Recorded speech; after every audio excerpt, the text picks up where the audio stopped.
में हम लोग कहाँ थे? हम लोग धारणा तक हम कर चुके थे, पेज 189 तक। हमको ये समझ में आ गया था धारणा जो है, वो उसको इंग्लिश में हम मेमोरी बोलते हैं। मतलब जो ज्ञान है वो हमने धारण कर लिया, अपनी आत्मा में आ गया है। अब ये काफ़ी टाइम तक हमारे पास रहता है। ऑब्वियसली ये भी कितने से होता है? ये पाँचों इंद्रियाँ और 9 इंद्रिय से होता है, यानी 6 तरीकों से होता है। ये हमने देखा है। तो नेक्स्ट पेज का 190 में हम लोग जाति स्मरण ज्ञान तक थे, हम वहां से पढ़ेंगे। जाति स्मरण ज्ञान को एक अलग से टॉपिक बना के मैं इसलिए पढ़ाना चाहती हूँ, क्योंकि इस ये जो है ना ज्ञान बहुत ही बढ़िया है। क्योंकि ये ज्ञान आप देखोगे बहुतों को आया, और आने के बाद इतनी फास्ट सम्यक दर्शन, इतनी फास्ट चारित्र, इतनी फास्ट केवल ज्ञान होता है, बिकॉज जाति स्मरण में ना, जैसे अभी परिणामिक बुद्धि से मैं कितना सीख रही हूँ, जब से पैदा हुई हूँ तब से अभी तक, राइट? कि 10 साल पहले ऐसे होता था, पर 5 साल पहले ऐसे होता था, और 50 साल पहले ऐसे होता था। मैक्सिमम मैं यही सोच सकती हूँ ना। पर यदि मुझे पिछले भवों का, उसके पिछले भवों का और कितने भवों का आता है, तो मैं उसमें कॉज़ एंड इफ़ेक्ट देखती हूँ। जितना ज़्यादा हम कॉज़ एंड इफ़ेक्ट देखते हैं, ये सही का सही, ये गलत का ये गलत ना, उतना ज़्यादा हम जल्दी चेतते हैं, राइट? तुम देखो तीर्थंकर चारित्र में भी कि सब तीर्थंकरों की और जितनी भी स्टोरीज हैं, सबके पास्ट भव और फ्यूचर के भव बताए गए हैं, मल्टीपल भव्स बताए गए हैं। कॉज एंड इफेक्ट से इतना फास्ट वैराग्य आता है कि यार दूसरों की गलतियों से सीख लो, राइट? कि वो या उसने वहां एक गलती की ना बेटा, कितने भव बाजा बज गया।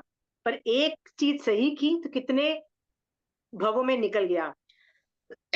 इसलिए मैं जाति स्मरण को इसलिए इंपॉर्टेंस देना चाहती हूँ कि ये ज्ञान है ना, बहुत आगे सम्यक दर्शन में तो बहुत हेल्प करता है। वो बात अलग है कि जाति स्मरण जो ज्ञान है, सब लोग सम्यक दृष्टि नहीं बनते हैं, भंजना है, मतलब मिथ्या दृष्टि भी होते हैं। बट सोच के देखो, हम लोग जैनिज्म के फील्ड में हैं। हमको यदि अगले भव में जाके जाति स्मरण हुआ और इस भव में पढ़ा हुआ सारा ज्ञान हमको आ गया, तो कितना मजेदार लगेगा, राइट? सो लेट्स स्टडी जाति स्मरण ज्ञान। दीदी 190 पेज का लास्ट लाइन पढ़ना, लास्ट लाइन से पढ़ो।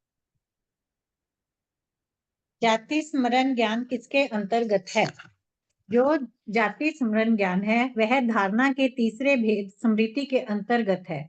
जाति स्मरण ज्ञान का अर्थ है पूर्व भव में जो शब्द आदि रूपी अरूपी पदार्थों का ज्ञान किया था, उसका वर्तमान भव में स्मरण में आ जाना।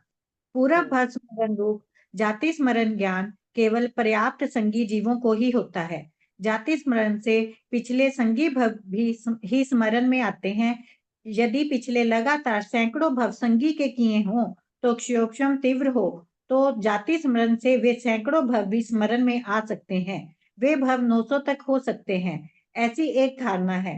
अन्य धारणा से 900 से ऊपर भी संभव है। अब सूत्रकार अवग्रह, इहा, अवाय और धारणा इन चारों का काल स्थिति बताते हैं। ओके, रुकिए।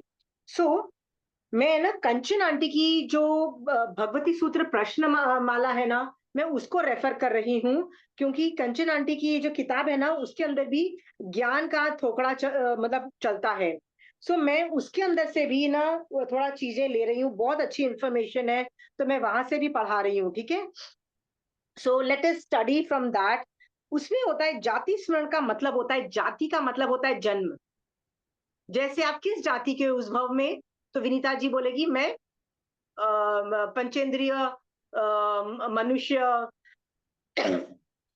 ये सब वो अपना नाम बताएगी, संगी मनुष्य ये सब बताएंगी। तो पिछले भव का भी तो हमको ये जन्म होता है, पिछले भव का आपका कुछ और जाति था, उसके पिछले का अलग। सो जाति का मतलब जन्म होता है। और सो जाति स्मरण ज्ञान का मतलब होता है जन्म का ज्ञान। सो स्मरण आंटी ने लिखा है स्मरण अतीत का ही होता है, अतः पूर्व जन्म के स्मरण को जाति स्मरण कहते हैं, ठीक है? मैं दोनों पीडीएफ अपलोड करूंगी, मेरी आगम का भी और कंचन आंटी के नोट्स का भी अपलोड करूंगी। सो अतः पूर्व जन्म के स्मरण को जाति स्मरण कहते हैं। सो यहाँ पे ये भी कहा गया है कि ये सिर्फ संगी जीवों को होता है। इसका मतलब मैं संगी हूं तो मुझे ही हो सकता है, बट मैंने पिछले भवों में मान लो 500 भव मैंने संगी के किए, बट अभी से चौथा भव मैंने असंगी का कर दिया, तो आप ये कहना चाहते हो कि मैं चौथा भव नहीं देख पाऊंगी, बाकी 500 भव देख पाऊंगी? तो कैसा होना चाहिए? जहां तक संगी है। जहां तक, इसका मतलब मैं अभी से चौथा भव यदि मेरा असंगी का था, तो मैं सिर्फ 3 भव देख पाऊंगी, और चौथा भव आ गया, उसके बाद का नहीं देख पाऊंगी। क्यों नहीं देख पाऊंगी? क्योंकि वो कट हो जाता है, पूरा ज्ञान ही बंद हो जाता है, शट डाउन हो जाता है ये ज्ञान। सो ये ज्ञान में आपको लगातार हर भव में संगीपना चाहिए आपको। और यदि आप ऐसा कर रहे हो तो लगातार कहते हैं, एक धारणा है कि आप 900 भव तक लगातार पीछे पीछे का मतलब, यदि आपने लगातार 900 भव तक देख रहे हो, संगीपने में रहे हो, तो आप 900 भव तक का भी जाति स्मरण हो सकता है। बट कई संघ, बहुत सारे संघों की अलग अलग धारणा है। कई संघ कहते हैं इससे भी ज्यादा होता है। ठीक है।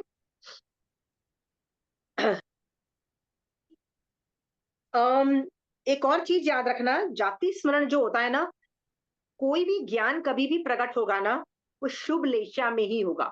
ऑलवेज शुभ लेशा। कोई भी ज्ञान, इफ आई एम एंग्री, कषाय युक्त हूं, तो ज्ञान प्रकट नहीं हो सकता। तो जाति स्मरण, यदि मैं मिथ्यात्व मान लो मैं मिथ्या दृष्टि हूं, मुझे जाति स्मरण हो रहा है, तो भी मुझे शुभ अध्यवसाय, शुभ लेशा चाहिए, मुझे शुभ अध्यवसाय चाहिए। जैसे चंड कौशिक सांप हमेशा एंग्री रहता था, ऑलवेज एंग्री। उसने महावीर स्वामी भगवान को काट भी लिया था। काटने के बाद जब वो सोचने लगा कि मुझे क्यों कहा जा रहा है सोचो सोचो सोचो, तो वो सोचने लगा, तो उसके अध्यवसाय निर्मल हुए थोड़े, उसके जो एंगर इश्यूज थे कम हुए। ठीक है, लेशिया शुभ हुई, तब जाके उसको जाति स्मरण ज्ञान हुआ। तो शुभ शुभ होना चाहिए। तो कोई भी ज्ञान जब प्रकट होता है ना, तो शुभ लेशिया में होता है। वो चाहे मिथ्या दृष्टि हो चाहे सम्यक दृष्टि हो, फर्क नहीं पड़ता। तो जाति स्मरण भी शुभ लेशिया में समझना। ठीक है। एक और चीज समझिए इसके बारे में, एक मिनट, जाति स्मरण का मैं बताती हूँ। इसीलिए इसको संघी ज्ञान भी बोलते हैं, क्योंकि ये संघी अवस्था में रहते हैं, इसलिए इसका दूसरा नाम संघी ज्ञान भी है। ओके। तो जाति स्मरण के अंदर ना, मैं ना 2-3 चीजें और बोलना चाहती हूँ।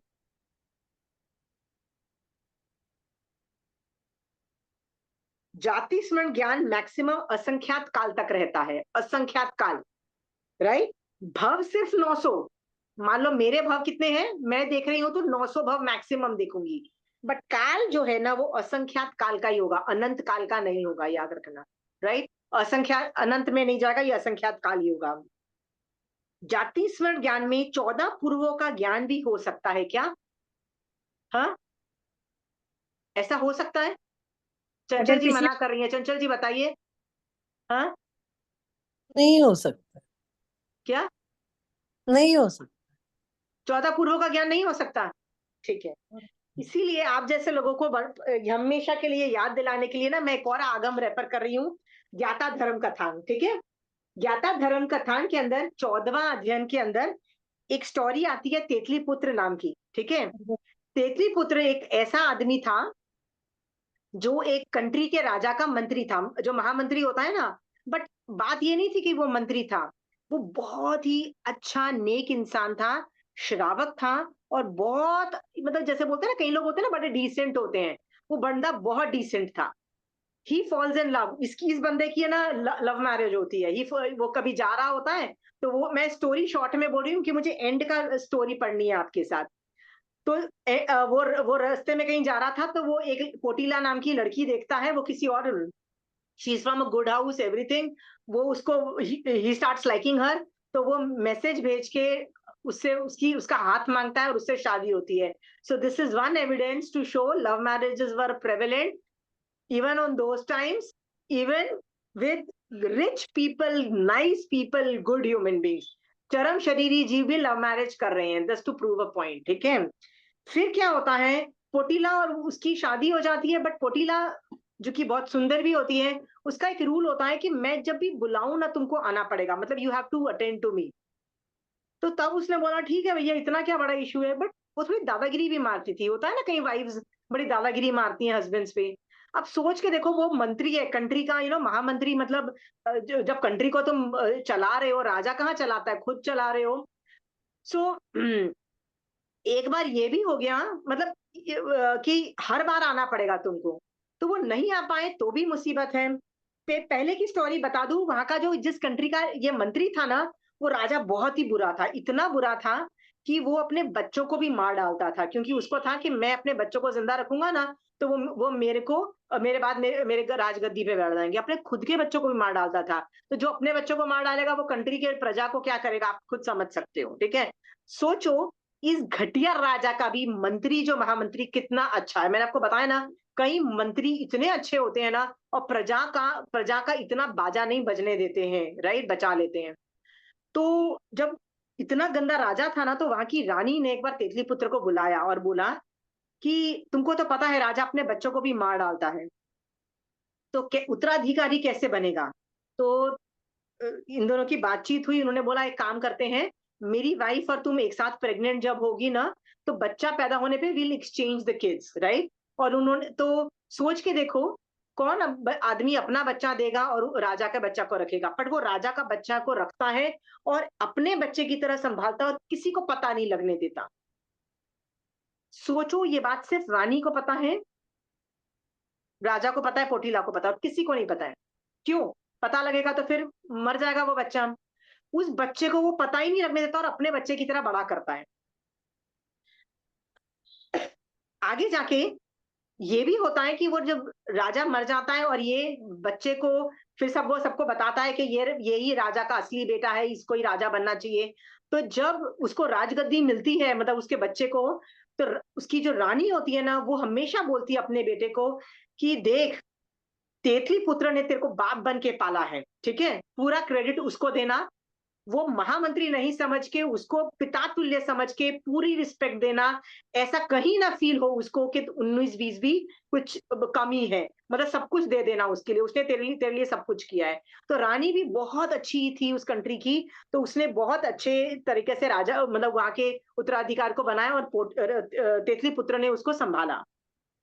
पर्सनल लाइफ में तेतली पुत्र के क्या होता है कि बीवी की इतनी दादागिरी देख के, होता है ना कई बार आदमियों की बस हो जाती है, लिटरली उस आदमी की बस हो जाती है। एक बार जब वो थक के, जब मतलब होता है ना, जब काम वाम करके जब वापस आया, उसने बुलाया, वो नहीं आ पाया, तो उसने गुस्से में आके बोला मैं तो मायके जा रही हूँ। तो उसने बोला चली जा, उसकी इतनी बस हो चुकी थी। क्या बोला? अच्छा, मैं, तू चली जा। वो चली गई, अपनी ज्वेलरी वेलरी लेके अब चली गई मायके। रास्ते में गई तो डाकुओं ने, नहीं जैसे वो कुछ चोरी वोरी करके ना, पूरा उनका ज्वेलरी वेलरी लूट ली। अभी इस कंडीशन में वो क्या अपने मायके जाए, तो वापस अपने घर आ जाती है। तो जब वापस घर आती है तो ज्वेलरी वेलरी सब लूट चुका होता है, सब कुछ होता है। तो तेतली पुत्र तब इतना दुखी हो चुका होता है, तो कहता है I am done with you, I am totally done with you, मेरी बर्दाश्त से ज्यादा हो गया, अब तुझे जो करना है कर, I am not interested in you. तो वो बहुत कोशिश करती है, नहीं नहीं नहीं, I am sorry, I will not do that again, let's be friends. But उसका मन एक बार बस हो गया था ना, तो बस हो गया था, ठीक है। It also gives the point कि जब अच्छे लोगों की भी जब बस होती है ना, जब तुम उनकी बस करा देते हो ना, वो पीछे मुड़ के नहीं देखते हैं तुमको, ठीक है। और ये मत समझना कि सामने वाला अच्छा है तो वो हमेशा ही बर्दाश्त करेगा, ये भी मत समझना। सामने वाला अच्छा है, राइट, पर तुम उसका बाजा बजाते रहोगे तो वो कब तक बर्दाश्त करेगा। वो एक होता है ना कि आदमी भी टॉलरेंस पावर में होता है। सो ये पोटीला को बोलता है, देख पोटीला, तुझे जहां रहना है रह, मैं किसी चीज में तेरे को नहीं करूंगा, but I am not interested in you, कर देता है। तो जब बहुत प्लीज प्लीज करने के बाद भी पोटीला से वो बात नहीं मानता, वहां पे जाके तो पोटीला को वो बोलता है तू एक काम कर, तू दानशाला खोल ले, तू यहाँ पे दान वान देती फिरती रहेगी और तू बिजी रहेगी ना, तो तेरे को मैं जो प्यार नहीं दे रहा हूँ तेरे को, वो अखरेगा नहीं।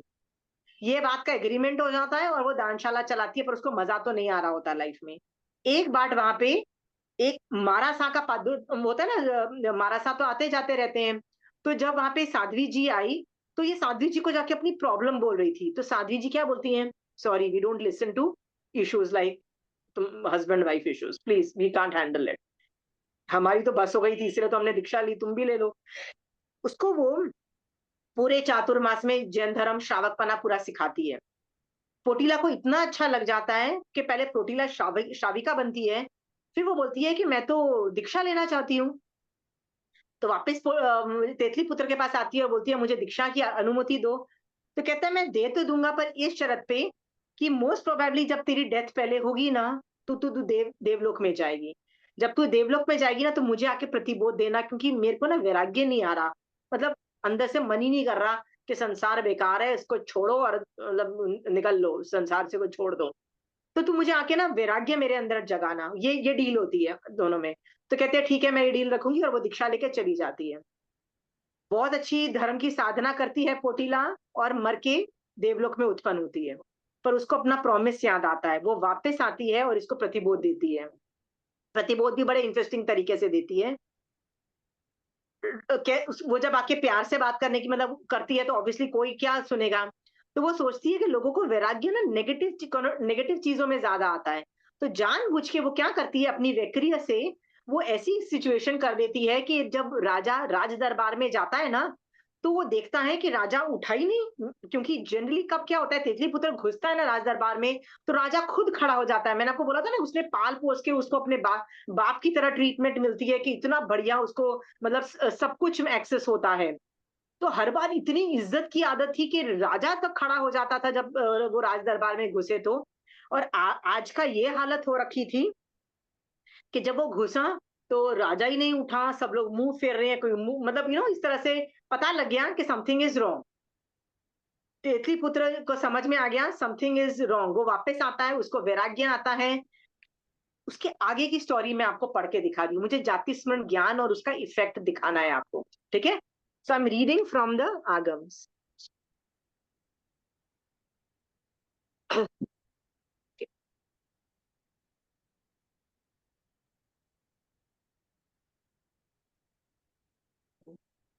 पोटीलाल, ओके, ये है पोटिल देव द्वारा प्रतिबोध, मतलब उसकी वाइफ जो देवता बन गई थी, वो देव रूप में आके उसने उसको प्रतिबोध दिया। प्रतिबोध दिया, तो पोटिल देव ने आत्मा से कहा, तेतली पुत्र, तुम्हारे लिए ये श्रेयस्कर है। ओके, तुम इस तथ्य को जानो और क्रियान्वित करो। 2-3 बार कहकर वह देव जिस दिशा से आया था लौट गया। तेतली पुत्र को शुभ परिणामों के कारण जाति स्मरण ज्ञान उत्पन्न हुआ। आपको दिख रहा है, जाति स्मरण पहले हुआ। ठीक है, यानी अभी वो कुछ भी नहीं है, वो नॉर्मल श्रावक है। जाति स्मरण ज्ञान उत्पन्न हुआ। उसके मन में यह भाव उदित हुआ, यावत चिंतन आया कि मैं इस जम्बू द्वीप में महाविदय क्षेत्र में पुष्पावती विजय में पुंडरी की राजधानी में महापद्म नामक राजा था। मतलब पिछले भव में मैं राजा था। वहां मैं स्थविर मुनि के पास मुंडित यावत प्रवज्जित हुआ। मैंने दीक्षा भी ली थी उस वक्त। फिर देखो, 14 पूर्वों का अध्ययन किया। ही स्टडीड 14 पूर्वों का ज्ञान उसने पिछले भवों में साधु के रूप में किया था। बहुत वर्षों तक शामन पर्याय का पालन किया। अंत में 1 मास की संलेखना के देह त्याग कर महाशुक्र कल्प में देव रूप में उत्पन्न हुआ। ठीक है, अब इस भव में वो क्या करता है, तत्पश्चात आयुषय होने के उपरांत मैं उस देवलोक से चवकर यहाँ तेतली पुत्र में भद्रा भार्या की कोख से तेतली नामक अमात्य के पुत्र के रूप में उत्पन्न हुआ हूँ। अतः मेरे लिए यह श्रेयस्कर है कि मैं पूर्व में स्वीकृत परिपालित महाव्रतों को स्वयं ही स्वीकार कर विनय यापन करूं। यूं सोचकर वह स्वयं महाव्रतों पर आरूढ़ हुआ, महाव्रत स्वीकार किया, प्रमदवन नामक उद्यान में आया। मतलब उसने सोच लिया मैं दीक्षा खुद लूंगा। आकर अशोक वृक्ष के नीचे पृथ्वी शिलापट पर सुखासन में स्थित हुआ। चिंतन अनुचिंतन में संलग्न होते हुए उसको पूर्व भव में अधीर सम अधीर सामायिक यावत 14 पूर्व स्मृति में आ गए। ये मुझे हाईलाइट करना था। उसको 14 जाति स्मरण से, जो कि उसने दीक्षा ले ली थी, दीक्षा के बाद 14 पूर्व आए। दीक्षा के पहले जाति स्मरण में नहीं आए। इसका मतलब जाति स्मरण तो उसको पहले ही हो गया था, पर दीक्षा लेने के बाद उसको 14 पूर्वों का ज्ञान का भी स्मृति में आ गए। तदंतर अणगार तेतली पुत्र शुभ परिणाम यावत प्रशस्त अध्यवसाय विशुद्ध होकर लीशा ज्ञानावरणी के शिवशम से कर्म विनायशं अपूर्व कर्म अष्टम गुण स्थान शपक श्रेणी पर आरूढ़ होकर क्रमशः अपने चारों घाती कर्म का नाश कर श्रेष्ठ केवल ज्ञान केवल दर्शन प्राप्त कर लिया। ये स्टोरी मैंने पता है आपको क्यों पढ़ाई, इससे ना बहुत मोटिवेशन मिलता है। कथानुयोग है, पर बहुत मोटिवेशन मिलता है कि एक आदमी ने पिछले भवों में राजा होने के बावजूद भी दीक्षा ली। दीक्षा करके 1 महीने का संथारा भी आया उसको, 1 महीने का लिखना संथारा आया। फिर मर के इस भव में भी बहुत अच्छा मतलब बना हुआ है। देव भव में, देव भव के बाद बहुत अच्छा बना है। मतलब अमात्य के घर में, मतलब चीफ मिनिस्टर समझ लो, प्राइम मिनिस्टर जो है, ठीक है, इतना बड़ा मंत्री है। इतना होने के बावजूद भी सब कुछ अच्छा है, बट शुभ व्यवसाय में उसको जाति स्मरण हुआ। जाति स्मरण से उसको पिछले भवों का याद आया, पर 14 पूर्व याद नहीं आए। पर उसको पिछले भवों का याद आया कि यार दीक्षा से इज बेटर डील। संसार में वैसा भी कुछ रखा नहीं है, पिछले भवों में भी वैराग्य था, लेट मी कंटिन्यू दैट। वो दीक्षा लेता है। जैसे ही दीक्षा लेता है तो 14 पूर्वों का ज्ञान उसको खट से रिफ्लेक्ट हो जाता है। अब सोचो 14 पूर्वों के बाद तो कितना जबरदस्त वैराग्य होगा। अध्यवसाय बढ़े, केवल श्रेणी आरोहण, केवल ज्ञान। आपको मैं ये बताना चाहती हूँ, जाति स्मरण आपको और मुझे भी पिछले भवों की कई बार हुआ होगा, आई एम श्योर, राइट? कभी किसी जानवर के भव में, कभी किसी मनुष्य के भव में जाति स्मरण हुआ ही होगा, ठीक है? जाति स्मरण नहीं भी हुआ, मान लो आप देवता हो, तो देवता भी तो अपने पूर्व भवों को अवधि ज्ञान से जान सकते हैं ना। तो पूर्व भव को जानने के ना बहुत तरीके हैं। एक तो ये मैंने जाति स्मरण के अलावा अवधि ज्ञान भी पूर्व भवों का जानता है ना, राइट? जैसे कोई देवता अवधि ज्ञान से देख रहा है कि पूर्व भव में मैं कौन था। और भी तरीके हैं। क्या तरीके हैं? कोई देवता ने आके तुमको बताया कि तुम पूर्व भव में ऐसे थे, या किसी केवली भगवान ने बताया। जैसे मेघ कुमार के जीव को किसने बताया? महावीर स्वामी भगवान ने बताया ना, कि पूर्व भव में तू हाथी था। नहीं, तू हाथी था और तूने एक रैबिट को बचाया था, राइट? तो महावीर स्वामी भगवान। सो पिछले भवों मतलब पिछले भवों का कोई ज्ञानी पुरुष, जैसे कोई केवली भगवंत भी बता सकता है, या कोई देवता भी बता सकता है, क्योंकि दे हैव कैपेबिलिटीज। सो पूर्व भव को जानने के बहुत तरीके हैं, ठीक है? और हमारी आत्मा ने भी पूर्व भवों को बहुत बार जाना है। पर जानने मात्र से केवल ज्ञान हो जाए ऐसा नहीं है। जानने के बाद पुरुषार्थ किया उसने। क्या पुरुषार्थ किया? मुझे दीक्षा लेनी है, मैं स्वयं बोध पंचभूत मतलब दीक्षा लूंगा। तो आपको भी यदि कोई पावर्स आती है, मान लीजिए धर्म करने से तो ये नॉर्मल है, पावर्स आती रहती है। तो उससे हम क्या करते हैं? पावर्स आने से हैप्पी फील करते हैं, अपने आप लोगों को बताते हैं कि हम कितने ग्रेट इंसान हैं। फिर क्या करते हैं? एंजॉय करते हैं, उस पावर्स में एंजॉय करते हैं, नॉट रियलाइजिंग कि पावर से हमको वैराग्य आना चाहिए और हमको मोक्ष मार्ग में और उत्कृष्ट साधना करनी चाहिए। हम ये भूल जाते हैं। आपको मैं इंस्ट्रक्शंस दे रही हूँ। आपको कभी भी लगे ना कि आपको कुछ ज्यादा नॉलेज आ रही है, वो चीजें समझ में आ रही हैं जो नॉर्मल को नहीं आती है, right? So it's nothing to be proud of, it's nothing to be proud of. क्या किया उस पावर का तुमने? खत्म हो जाएगी वो पावर यदि जब जब तुम मरोगे। बेस्ट है उसको मोक्ष मार्ग में लगा दो, उसको हमेशा मोक्ष मार्ग में लगाना चाहिए। इस तेतली पुत्र ने क्या किया? उसी वक्त दीक्षा ली। दीक्षा लेके और ज्यादा 14 पूर्व का क्षम हो गया, फिर केवल ज्ञान हो गया। आप लोगों की जैसे जैसे पावर बढ़ती जाए ना, आप उसमें इंजॉय करना बंद कर दो, मतलब उस पावर्स में इंजॉय करना बंद कर दो। क्योंकि रिद्धि रिद्धियां और क्या बोलते हैं लब्धियां, ये तो नॉर्मल है, ज्ञान का ऑफशूट है, ये बाय प्रोडक्ट्स है, ये तो मिलेंगी ही मिलेंगी आपको। पर वो मिलने के अंदर रुक मत जाओ, उसके अंदर नहीं ठहरना है आपको। Are we very clear? कोई भी चीजें बढ़ती है और आप उसका मिसयूज करते हो, आपका मोक्ष मार्ग 0 हो जाएगा, पक्का हो जाएगा। चंचल जी, आपको लगेगा कि मतलब आपके कोई क्लोज आदमी ने बहुत धर्म ध्यान किया, या आपने किसी को करवाया और उसके मर जा संथारा आपकी वजह से हुआ, उसका उसके मर जाने के बाद केसर की वर्षा हुई, तो आप क्या करोगे? कितना प्राउड फील करोगे? सबको बताओगे ना? हाँ, केसर की वर्षा हुई, ये हुई, वही हुई है। हाँ, that's just normal, that's just normal offshoot. Why do you have to क्या उससे आपको केवल ज्ञान होगा? क्या उससे आपको मोक्ष मार्ग में आगे बढ़ोगे? क्या उससे वैराग्य में आगे होता है? क्या उससे निर्जरा होती है केसर वर्षा से? नहीं, पर प्रेरणा मिल सकती है कि हम आगे हम भी कुछ करें। तो प्रेरणा किस चीज की मिली कि केसर की वर्षा चाहिए आपको नहीं, आपके कि मरने पे? इन्होंने इतने अच्छे कर्म, इतना अच्छा संतारा किया कि भाई इनका मरण ऐसा अच्छा हुआ तो हमारा भी हो ऐसा। ओके, तो मरण ऐसा होती, इसका मतलब मैं ये बोल रही हूँ कि मोक्ष मार्ग से अलग मत चले जाना कि मुझे केसर की वर्षा चाहिए, लोगों को पता लगना चाहिए मैं कितना अच्छा धर्म कर रही हूँ। ये सब डिमांड नहीं आ जानी चाहिए, क्योंकि ये सब डिमांड बहुत नॉर्मल है। लोभ कषाय का उदय कहीं भी आदमी को उठा के पटक देगा। आगे जाके तेतली पुत्र को केवल ज्ञान हुआ। ये जाति स्मरण को मैं इसलिए हाईलाइट कर रही हूँ, इतनी पावरफुल चीज है, इतनी पावरफुल चीज है कि लोग इससे ना पिछले भवों का धर्म कर लेते हैं जान के, खुद उनको वैराग्य आके धर्म में आगे बढ़ जाते हैं। आप भी ये जितना धर्म करके जाओगे, पढ़ के जाओगे, क्या पता फ्यूचर के भवों में अवधि ज्ञान से आप ये सब चीजें जान पाओगे या जाति स्मरण से जान पाओगे, और कितना आगे बढ़ सकते हो। ये सोच करके मैक्सिमम धर्म कर लो, सीख लो, पढ़ लो, ठीक है? इसलिए मैंने जानबूझ के जाति स्मरण को थोड़ा-सा एक स्टोरी के साथ किया। बहुत सारी स्टोरीज़ में जाति स्मरण ज्ञान आता है, बहुत सारी, ठीक है?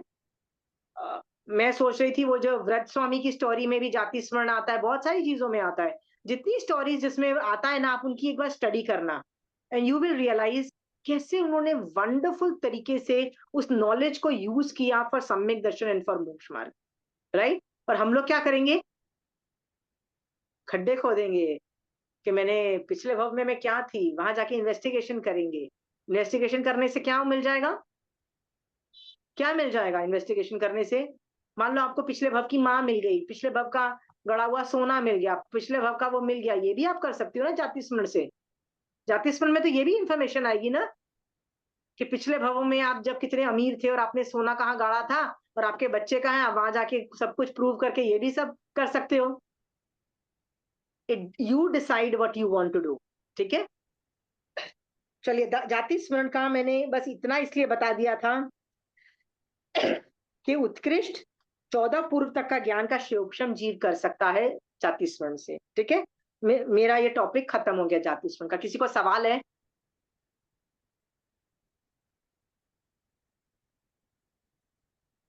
किसी को कोई सवाल नहीं है? वाह, जाति चलिए। स्मरण ज्ञान पे पिछले भाव में अगर आपको 14 पुर का ज्ञान हुआ है तो ही इस भाव में आएगा, पर या ऐसे नहीं कि भाई अभी जाति स्मरण से मुझे नया ज्ञान आएगा, वो नहीं ना। नहीं, वो नहीं होगा। पिछले भवों में किया हुआ ज्ञान, चाहे वो हाँ, रूपी अरूपी लेवल का ज्ञान हो, फीलिंग सेंसेशन जो भी ज्ञान किया हो, पिछले भवों में मान लो आप कारपेंटर थी और आपको कारपेंटरी का ज्ञान था, वो ज्ञान का भी क्षयोक्षम हो सकता है, चंचल जी, ठीक है? जाति स्मरण मतलब पिछले भवों का ज्ञान। ऐसा ही नहीं है कि वहां मटका कहाँ रखा हुआ था, मेरे पापा कहाँ थे, मैं किस सिटी का था, ये सब नहीं आएगा, उससे भी डिटेल में आ सकता है। पूरी आपकी वो विद्याएं आ सकती है। मान लो आप पिछले भाव में डॉक्टर थे तो आपको पूरी डॉक्टरी की पढ़ाई आपको याद आ जाएगी, ठीक है? पर आप देखो जाति स्वर्ण में ना पहले उसको सब कुछ 14 पूर्व का नहीं आया। इसका मतलब जाति स्वर्ण में भी ना कुछ कुछ ज्ञान आता है, जरूरी नहीं सब कुछ एक साथ आ जाए।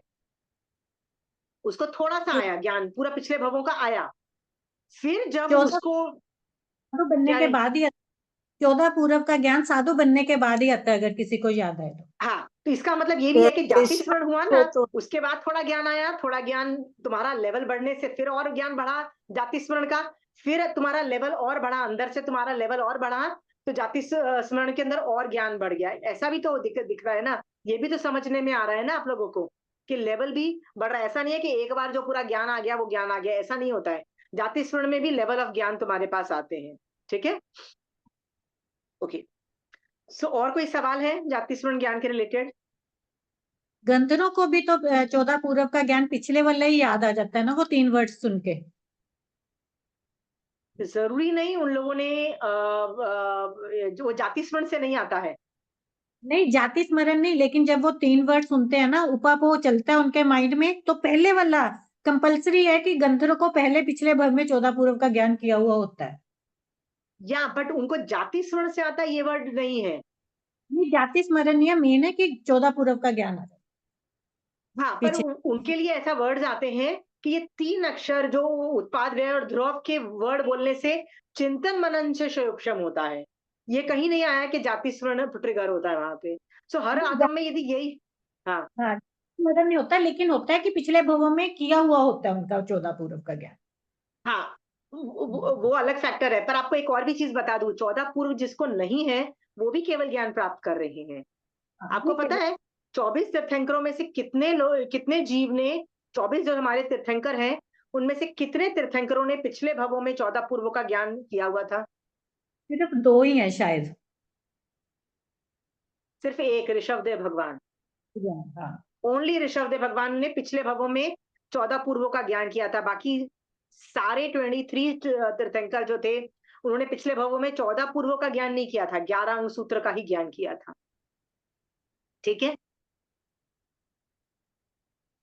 सो ये भी जरूरत नहीं है कि मुझे 14 पूर्वों का ज्ञान चाहिए, ये डिमांड, ये भी लोभ कषाय नहीं आना चाहिए। और यदि ये लोभ कषाय आ रहा है तो ये लोभ कषाय ही है, याद रखना। मैं बार बार आपको बोल रही हूँ, सम्यक दर्शन पे फोकस करो, ज्ञान पे फोकस नहीं करना है। प्लीज ज्ञान पे फोकस नहीं करना है। जैसे ही आपने ज्ञान पे फोकस किया ना, वो पूरा मोहनीय कर्म बंद हो जाता है, मतलब शिवोपशम बंद हो जाता है और ज्ञानावर्णी का शिवोपशम चालू हो जाता है। पर यदि आप मोहनीय कर्म का शिवोपशम रखोगे ना, तो ज्ञानावर्णी सारे कर्मों का शिवोपशम रहेगा। That is the advantage. So focus कभी मोहनीय कर्म से मत हटाना, ये भी आपको सीखने को मिल रहा है। ठीक है, चलिए दीदी अभी आगे पढ़ते हैं। मैं जाति स्मरण का टॉपिक मैं यहाँ पे बंद कर रही हूँ। अभी हम लोग है ना अवग्रह आदि का काल देख रहे हैं दीदी। अवग्रह का काल एक समय है, इहा का काल अंतर मुहूर्त है, अवाय का काल भी अंतर मुहूर्त है, वासना रूप धारणा का काल भी एक भव आश्रित संख्यात वर्ष की आयुष वालों के लिए संख्यात काल और असंख्यात वर्ष की आयुष वालों के लिए असंख्यात काल है। व्यंजन अवग्रह का काल अंतर मुहूर्त है, व्यवहारिक अवग्रह का काल अंतर ये मुहूर्त वाला है। ना हम कर चुके हैं, ये वाला हम ना थोड़ा डिटेल में कर चुके हैं। मैं आपको बता चुकी हूँ ना, व्यंजन वगैरह जो है ना, वो व्यवहार से अंतर्मुहूर्त क्यों लगता है, उसके अंदर बहुत ज्यादा टाइम क्यों लगता है? क्योंकि मैंने बताया ना, एक पुद्गल आ रहा है, 2 आ रहा है, 3 आ रहा है, ऐसे करते करते अनंत पुद्गल जब तक नहीं आएंगे, अभी उसको आने में भी तो टाइम लगता है ना। तो उस अपेक्षा से असंख्यात काल, ठीक है।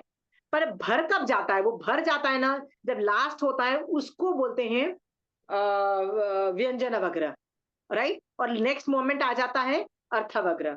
तो उस अपेक्षा से समय समझना। तो समय का तो आप समझ चुकी हो, बार बार एक ही चीज है ना रिपीट हो रही है, इसलिए मैं करना नहीं चाह रही हूँ। ठीक है। ये अगला पेज भी है, वो भी पूरा रिपीट है। नीचे का पढ़ लेते हैं दीदी। 192 पेज में लास्ट के 2 पैराग्राफ पढ़ लेते हैं दीदी। प्रश्न।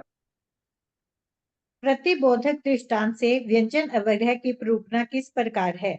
कल्पना करो, किसी नाम वाला कोई एक पुरुष किसी अन्य सोए हुए पुरुष को जगाता है, अतः वह सोए हुए पुरुष को एक बार शब्द करता है अमुक, पुनः शब्द करता है अमुक। गहरी निद्रा में सोए हुए मनुष्य के कानों में शब्द करने वाले के पहले दूसरे जो शब्द पहुंचते हैं, उनकी वह धारणा नहीं कर पाता कि अमुक ने मुझे शब्द किया। उसका अवाय निर्णय भी नहीं कर पाता कि अमुक शब्द कर रहा है। उनकी यह विचारना भी नहीं कर पाता कौन शब्द कर रहा है। यहाँ तक कि वह उनका अर्थ अवग्रह भी नहीं कर पाता कि किसका शब्द है। मात्र उन शब्दों का उसके कानों से संबंध मात्र होता है। ऐसा सिद्ध हुआ कि इस सबसे पहले धारणा अवाय या यह नहीं होती, पर अवग्रह होता है। उसमें से भी पहले व्यंजन अवग्रह होता है। ओके, तो ये हमने सीख लिया। सबसे पहले व्यंजन अवग्रह होता है, उसके बाद ही अर्थवग्रह होगा, उसके बाद ही हिया होगी, उसके बाद ही आवाय होगा, उसके बाद ही धारणा होगा। ये सीक्वेंस इसके उल्टा नहीं जाएगा, ये हमको पल्ले से पता बता दिया गया है, राइट। ये सीक्वेंस पता लग गई, ये सीक्वेंस में कोई चेंजेस नहीं है। नेक्स्ट दीदी। अब शिष्य अवग्रह कितने समय का होता है ये पूछता है।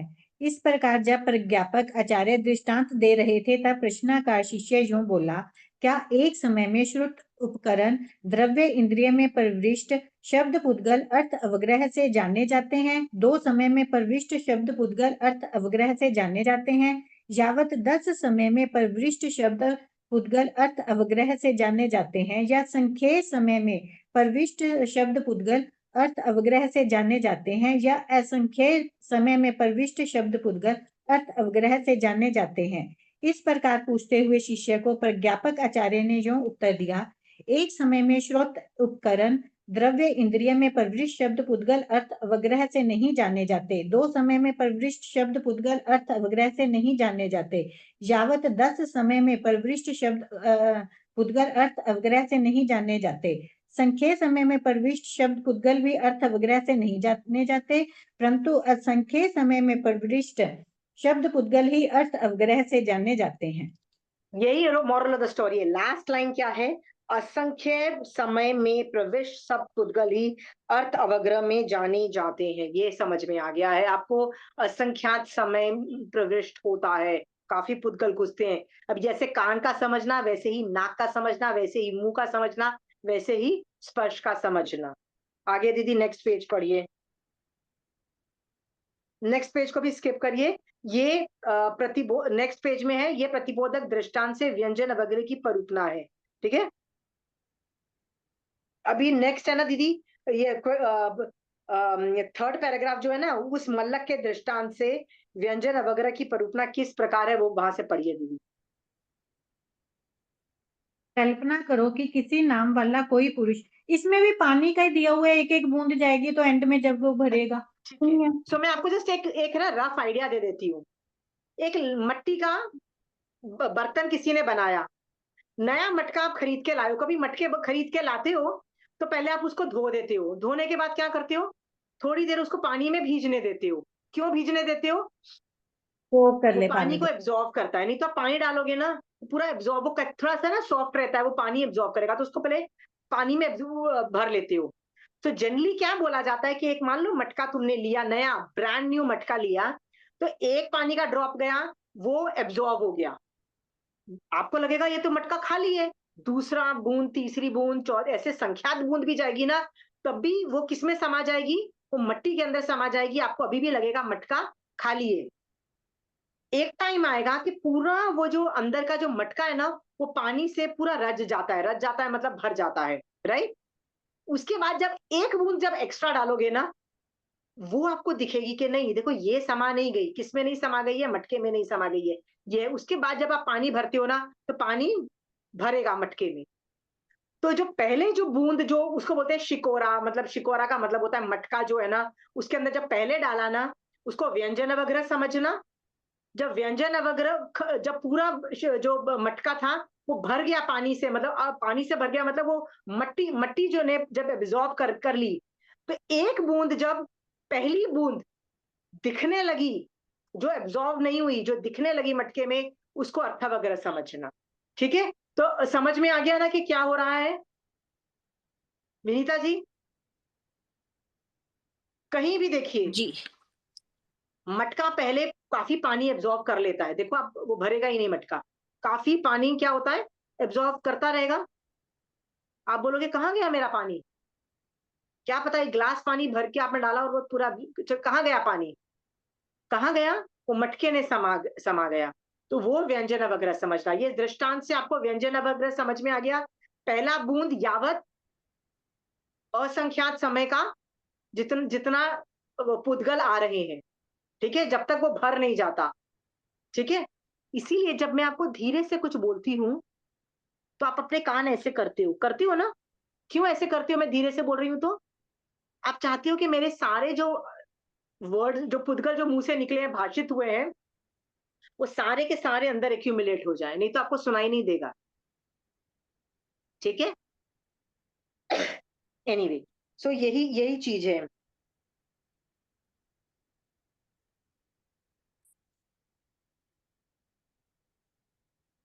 अच्छा, अब लास्ट पैराग्राफ दीदी पढ़ लीजिए बस।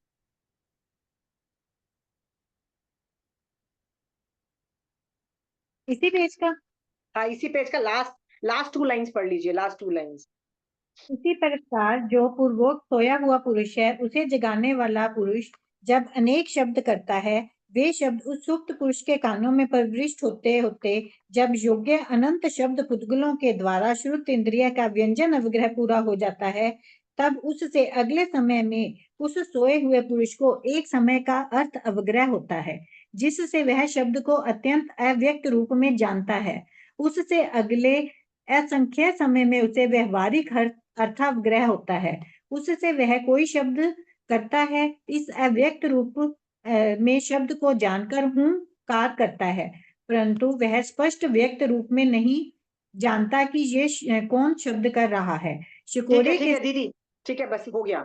दीदी बस मैं ये पूछना थी, आपका एक सवाल था जो आपने स्टार्टिंग में किया था, कैन यू रिपीट दैट सवाल? मैं पूछ रही थी कि जैसे उपयोग के दो होते हैं, साकार उपयोग, निराकार उपयोग, तो उसको एक्सप्लेन कर दो। ठीक है, ये पूरा नंदी सूत्र है ना, किस कौन से कर्म पे बेस्ड है? 5 कौन से ज्ञान, कर्म? हाँ, ज्ञानावर्ण्य कर्म, 5 ज्ञान। ज्ञानावरणीय कर्म। दर्शनावरणीय कर्म पे नहीं है बेस्ड, याद रखना, दर्शनावरणीय कर्म पे नहीं है। तो इस किताब में दर्शनावरणीय कर्म है ही नहीं, समझ गए हो आप? तो दर्शनावरणीय कर्म को उठा के साइड पे रख दो, ठीक है?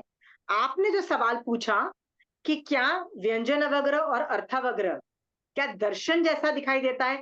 दर्शन मतलब ना के बराबर ज्ञान, पर दर्शनावरणीय कर्म मत समझना, क्योंकि मैं आपको बताती हूँ कि क्यों नहीं।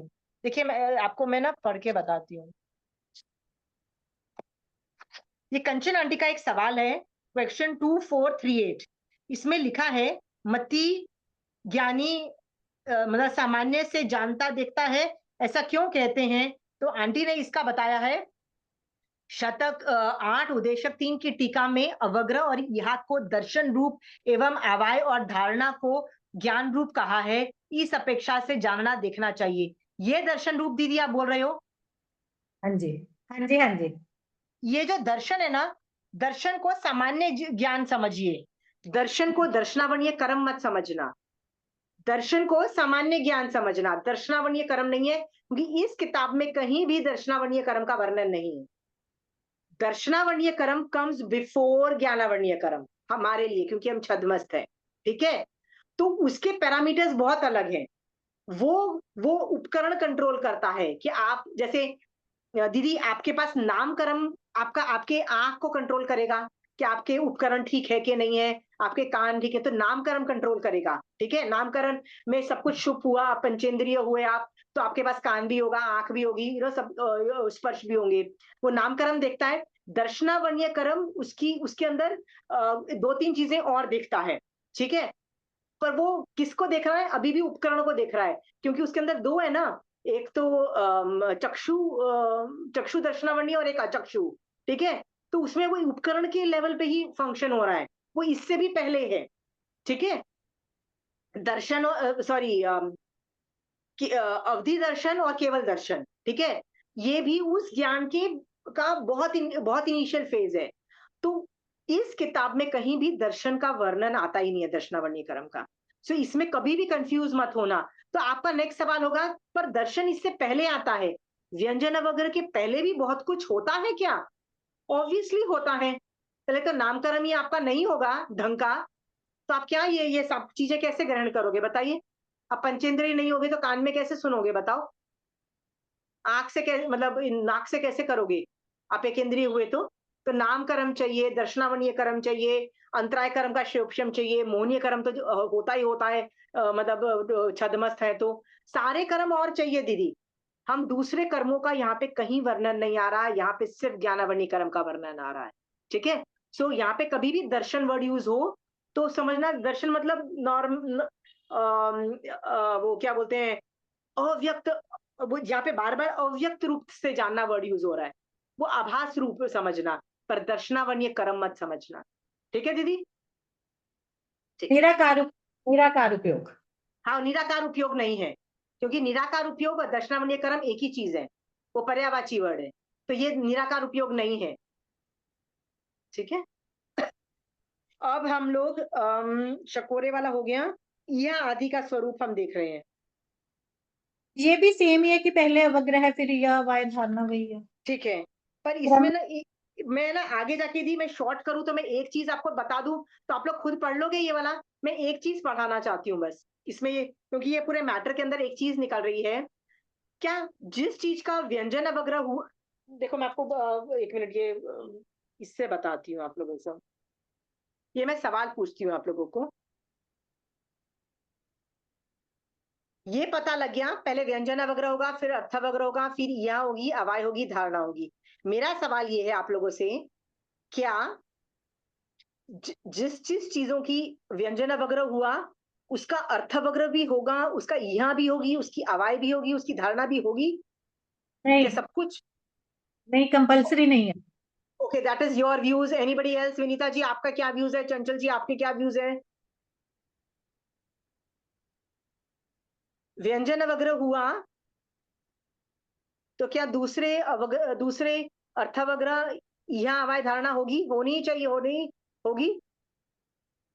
चंचल जी कह रहे हैं होगी। विनीता जी? होगी होगी। होगी, मुझे भी होगी। होती हुई हाँ, होगी। आपको भी लग रहा है होगी, चंचल जी को भी लग रहा है होगी, ठीक है। और किसी को कुछ और व्यूज देने हैं? बाथरूम शब्दों का दुकानों किसी को और कोई व्यूज देने हैं? तो ये चीज को मैं समझा देती हूं यहाँ पे।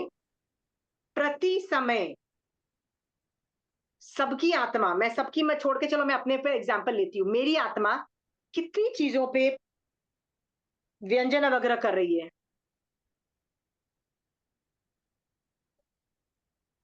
प्रति समय कितनी चीजों पे कर रही है? प्रति समय कई चीजों पे करते हैं, पर धारणा कोई कोई याद रहती है, कोई कोई समय आने पे धीरे धीरे। ओके। मैं मेरा चलो व्यंजन अवग्रह को तो छोड़ ही दो। मान लो व्यंजन अवग्रह अर्थाग्रह को कंबाइन करके अवग्रह बोल दो, राइट? तो अवग्रह कितनी चीजों पे हो रही है मेरी, बताओ ना। मैं अभी प्रति समय, इस समय जो स्टार्ट हुआ उस समय मेरा मेरा कितना अर्थावग्रह हो रहा, सॉरी अवग्रह हो रहा है। अगले समय कितना अवग्रह हो रहा है, उसके अगले समय अवग्रह हो रहा है, कितने समय हो रहा है?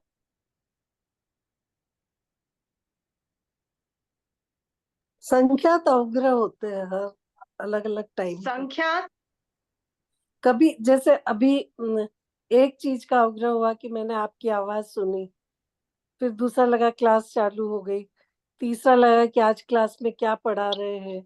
तो तो आप ऐसे तीन तीन की बात कर रहे हो, चार की बात कर रहे हो, और किसी को और कोई आंसर देना है?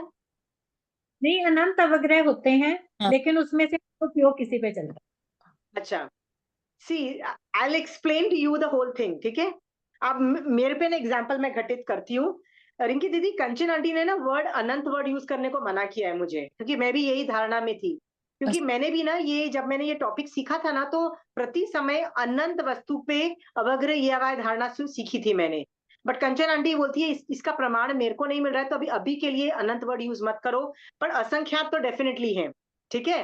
हाँ, तो अनंत वर्ड आंटी ने मुझे बोला Ashima don't say, where have you read it? So I am like aunty I don't know, मुझे तो ये सिखाया गया था इस तरह से। तो मैं ये टॉपिक को बस बता रही हूँ। मेरी आत्मा मान लीजिए अनंत नहीं भी कर रही है, असंख्यात भी कर रही है, तो भी प्रति समय, तो अभी मान लो मैंने जिस पे अवग्रह किया, तो तो उसके बाद यह होगी असंख्यात काल का उसी टॉपिक पे, उसका अवाय होगा, फिर उसी की धारणा होगी। ये समझ में आ गया ना? हाँ, अवग्रह यह अवाय धारणा। में यहाँ लिख लूं, पेन से लिख दूं तो आपको समझ में आ जाए। नहीं, अवग्रह अवग्रह, वाय धारणा। हाँ ठीक है। सो क्या होता है कि अभी मेरी चालू हुई अवग्रह, फिर हुई उसके थोड़ी देर के बाद असंख्यात काल का यह अवाय धारणा, खटखट खुट हुई, इसमें काफी असंख्यात काल लग गया। पर जिस समय ये अवग्रह चालू हुआ ना, उसके अगले समय, अच्छा इस टाइम पे भी जो चालू हुई असंख्यात चालू हुई, ये जब चालू हो गई तो मान लो ये यहाँ पे गया टॉपिक, तो उस समय मेरा फिर से किसी और चीज पे अवग्रह चालू हो गया। ये समझ में आया? दो चीजों पे हो सकता है। दो चीज नहीं, असंख्यात पे कॉन्स्टेंटली हो रहा है ओके। विनीता जी। दो चीजों पे कॉन्स्टेंटली, दो चीजों पे नहीं, असंख्यात चीजों पे कॉन्स्टेंटली हो रहा है। ओके। प्रति समय मैं ना किसी चीज पे अवग्रह पे हूँ, किसी चीज पे अवाय पे हूँ, किसी पे धारणा पे हूँ, किसी पे यहाँ पे हूँ, मैं में हूँ। और हर चीज पे, हर टॉपिक पे मैं असंख्यात चीजें है।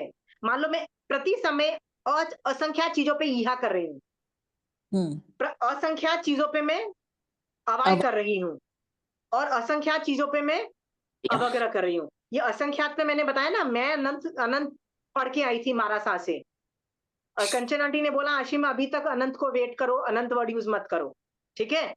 तो अनंत यदि हम लोग वर्ड यूज नहीं कर रहे हैं, मान लो उससे कम भी यूज कर रहे हैं, मान लो आंटी ने बोला है let us wait till we use the word अनंत, right, we are not very sure, तो सोचो फिर भी मेरा कितना मैग्नीट्यूड बड़ा है, असंख्यात का भी कितना बड़ा है। समझ में आया? अब तो ये चीज आपको ये कॉन्सेप्ट में समझ में आ गई है पूरी? प्रति समय में अनंत असंख्यात चीजों पे अवग्रह कर रही हूँ, असंख्यात चीजों पे, अलग अलग चीजों पे अवाई चल रही है, किसी पे यह चल रही है, किसी पे धारणा चल रही है, किसी पे कुछ चल रहा है, ठीक है।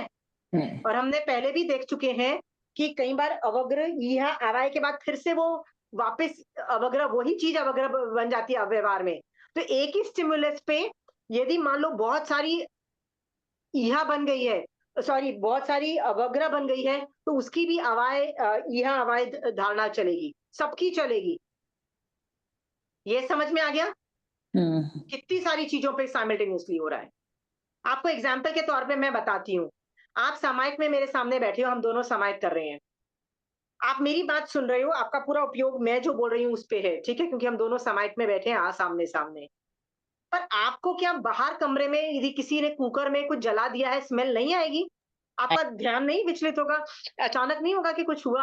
हाँ, मान लो बाहर एक बॉम्ब फूटता है, जोर से बॉम्ब फूटता है, या कोई कार का एक्सीडेंट होता है, तो आपको ऐसे नहीं लगेगा ये कहां से, ये मतलब लगता है कुछ हुआ, ऐसे ऐसा कुछ तो होगा ना, कि चाहे आप उठ के नहीं भी मतलब मतलब होता है ना, जैसे चंचलता से आप जाके देखो नहीं भी कि बाहर क्या एक्सीडेंट हुआ, क्या हुआ, बट आपका सवाल तो आएगा ना कि भैया क्या हुआ, राइट?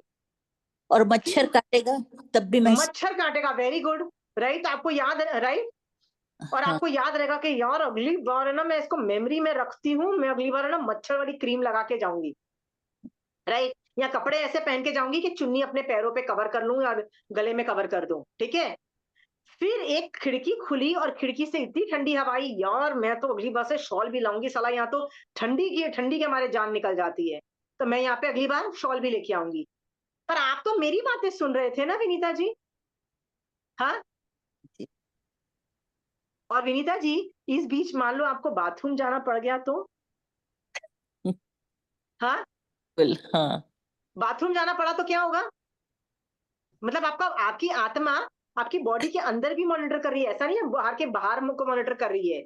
तो आपके अंदर बॉडी के अंदर यदि आपका क्या बोलते हैं किडनी भर गया है, तो वो क्या बोलेगी? I need to go to the washroom. यार समय कब खत्म हो गया, आई नीड टू गो। आप मेरी बातें सुन रहे हो, सामायिक में हो, मेरी बातें सुन रहे हो, फिर ये सब चीजें क्यों सोच रहे हो विनीता जी? बाथरूम के बारे में भी सोच रहे हो? क्योंकि अनंत चलता रहता है। अनंत वर्ड मत यूज करो, कंचन आंटी ने बोला, so I am just telling you. हाँ, पर चल संख्या रहा है ना, असंख्यात। असंख्यात भी नहीं करेंगे, मतलब बहुत चलता रहता है, साइमल्टेनियसली दिख रहा है। ओके। आप एक बात पूछती हूँ, मान लीजिए विनीता आप मेरे मेरे साथ जब समायिक करने आए ना, मेरे आने से पहले ही आपकी कमर दर्द हो रही थी, पहले से हो रही थी, मतलब ऐसा नहीं है कि मेरे साथ आने के हुई है, पहले से हो रही थी। तो हम्म आपको आपको वैसे तो आप मेरे जैन समायके करते तो हम ये सब भूल ही जाते हैं, क्योंकि हम लोग उपयोग में रहते हैं, पर फिर भी बीच बीच में ऐसे हाँ, अकड़ तो जाती है ना कमर। यार बिल्कुल पैर सीधे कर लूं, यार पैर ऐसे हो गए, यार कमर का थोड़ा सा खिंच पड़ रही है, यार थोड़ा ऊपर होके बैठ जाऊं, ये सब भी है ना? बिल्कुल है। बिल्कुल है। फिर कभी कभी लोगों को चेस्ट पेन्स, पैल्पिटेशन, ये सब भी होती है, कौन मॉनिटर कर रहा है? समझ में आ रहा है ना कितनी चीजें आत्मा एक कॉन्स्टेंटली हो रहा है। सो प्रति समय अवग्र हो रहा है, फिर यह हो रही है, फिर अवाय हो रही है, धारणा नहीं होती है। एक स्टिमुलस पे, एक स्टिमुलस मतलब एक एक जब कान भरा, राइट, आपके नाक में स्मेल अलग जा रही है, कान में आपके 50 चीजों की आवाज जा रही है, 50 चीजों की, ट्रक की जा रही है, बस की जा रही है, ऑटो की जा रही है, चिड़िया की जा रही है, मेरी वॉइस जा रही है, राइट, आपके पति जो अभी घर में घुसे हैं उसके दरवाजा खोलने की आवाज भी जा रही है। समझ में आया? बच्चे वो गेम्स खेल रहे हैं गार्डन में, उसकी भी आवाजें आ रही है, और किसी का फोन बजा, वो भी, सारी आवाजें एक साथ आ रही है आपको। तो कान के अंदर कितने सारे शब्द जा रहे हैं। आपका कान वो आइसोलेट भी करता है, ठीक है, डिपेंडिंग राइट। ऑन कहाँ से आई, क्यों आई, कितने डिस्टेंस पे आई। खट से आपको बोल देता है नहीं ये आवाज ऊपर से आई है, नहीं ये आवाज पड़ोस वाले कमरे से आई है, आप ऐसा भी बोल देते हो, ठीक है। ऑल गिविंग सब कुछ। तो मान लो एक आवाज आई, तो आप सोचते हो यार ये आवाज कहाँ से आई, ये आवाज आई कहाँ से आई, नहीं ऊपर से नहीं आई, ये तो मेरे पड़ोस वाले कमरे से आई लगता है। ये यहाँ कर रहे हो ना। तो एक ही बात पे कितनी सारी यहाँ हो गई। आवाज आई, किसकी आवाज आई, पड़ोस के कमरे से आई, कौन है बाहर, कितने लोग बात कर रहे हैं, कौन बाहर से आया। देखो कितने सवाल एक ही स्टिमुलस पे आ गए। समझ में आया। अब समझ में आया, जब सब कुछ ऐड करते हो ना, तो आपको आपको लगता है अब बहुत चीजों पे कॉन्स्टेंटली अवग्रह ये अवय धारणा चल रही है। ये बात समझ में आ गई है। अब आप बोल रहे थे एक ही चीज पे होती है, हाँ नहीं, बहुत चीजों पे होती है। नहीं होती है ना। समझ में आ गया कितनी चीजों पे। मेरे को एक मैंने प्रश्न जब था।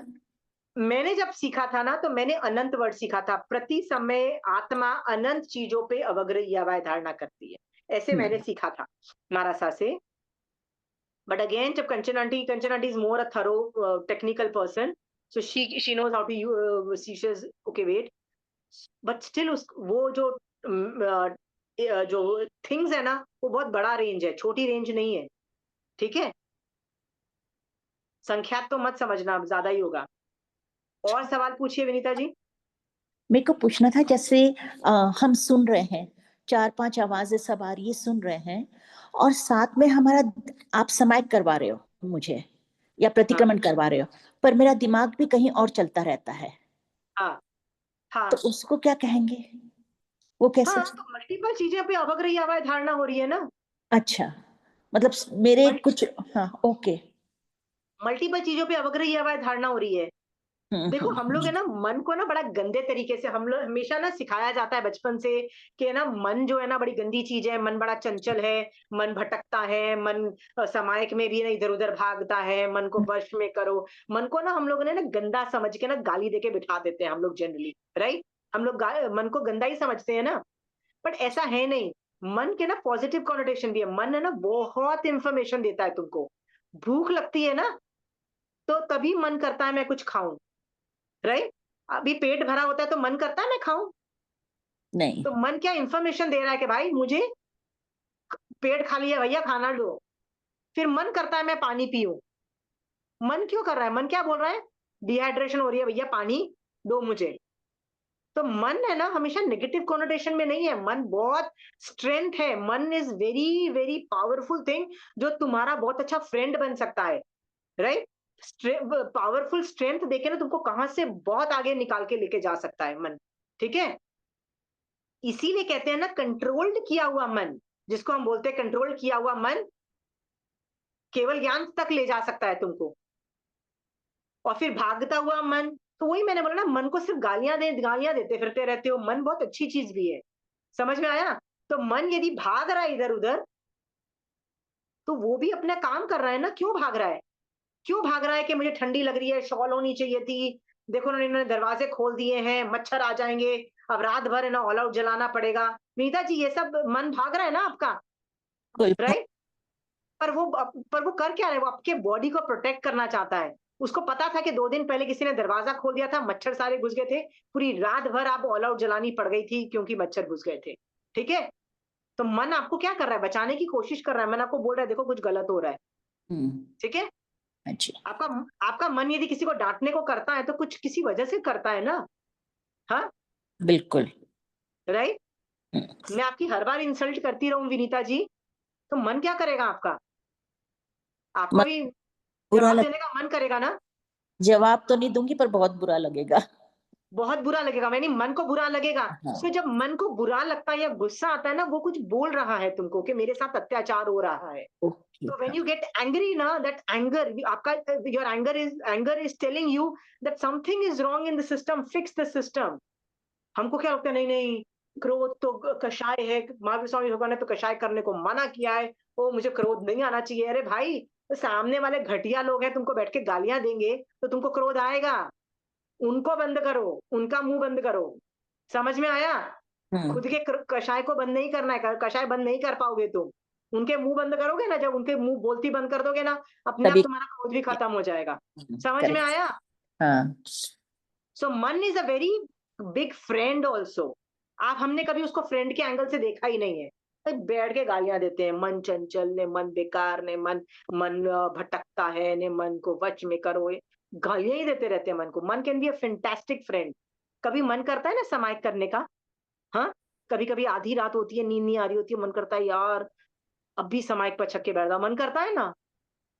तब तो नहीं बोलते मन बड़ा अच्छा है, तब तो नहीं बोला मन बड़ा अच्छा काम कर रहा है, सोने का टाइम पे बोल रहा है नहीं मोक्ष में जाओ। हाँ, मन can be a fantastic friend. Okay, so ये पांचों इंद्रियां जो, और ये बहुत इंफॉर्मेशन देता है आपको, ये मन आपको इंफॉर्मेशन दे रहा है कि मेरे आसपास जितने लोग मुझे गालियां दे रहे हैं, इसलिए मेरा मन कर रहा है इनको घूसा मारने का या इनको गाली देने का। समझ में आया विनीता जी? हाँ जी। इंफॉर्मेशन दे रहा है, something is wrong in the environment, fix it. Okay, या मन is a very powerful tool, इसीलिए मन को इंद्रिय बोल दिया, इंद्रिय बोल दिया। ठीक है, बट जो कि इंद्रिय की तरह उपकरण नहीं है, मन के पास उपकरण नहीं है ना, जैसे कान के पास तो उपकरण है, तो इंद्रिय मन के पास उपकरण नहीं होने से उसको नो बोल दिया। नो का मतलब होता है या तो जीरो या तो लेस। इसीलिए मन को नौ इंद्रिय बोल दिया कि ये इसके पास उपकरण नहीं है, इसलिए इसको नौ इंद्रिय बोल दिया, पर है तो वो इंद्रिय।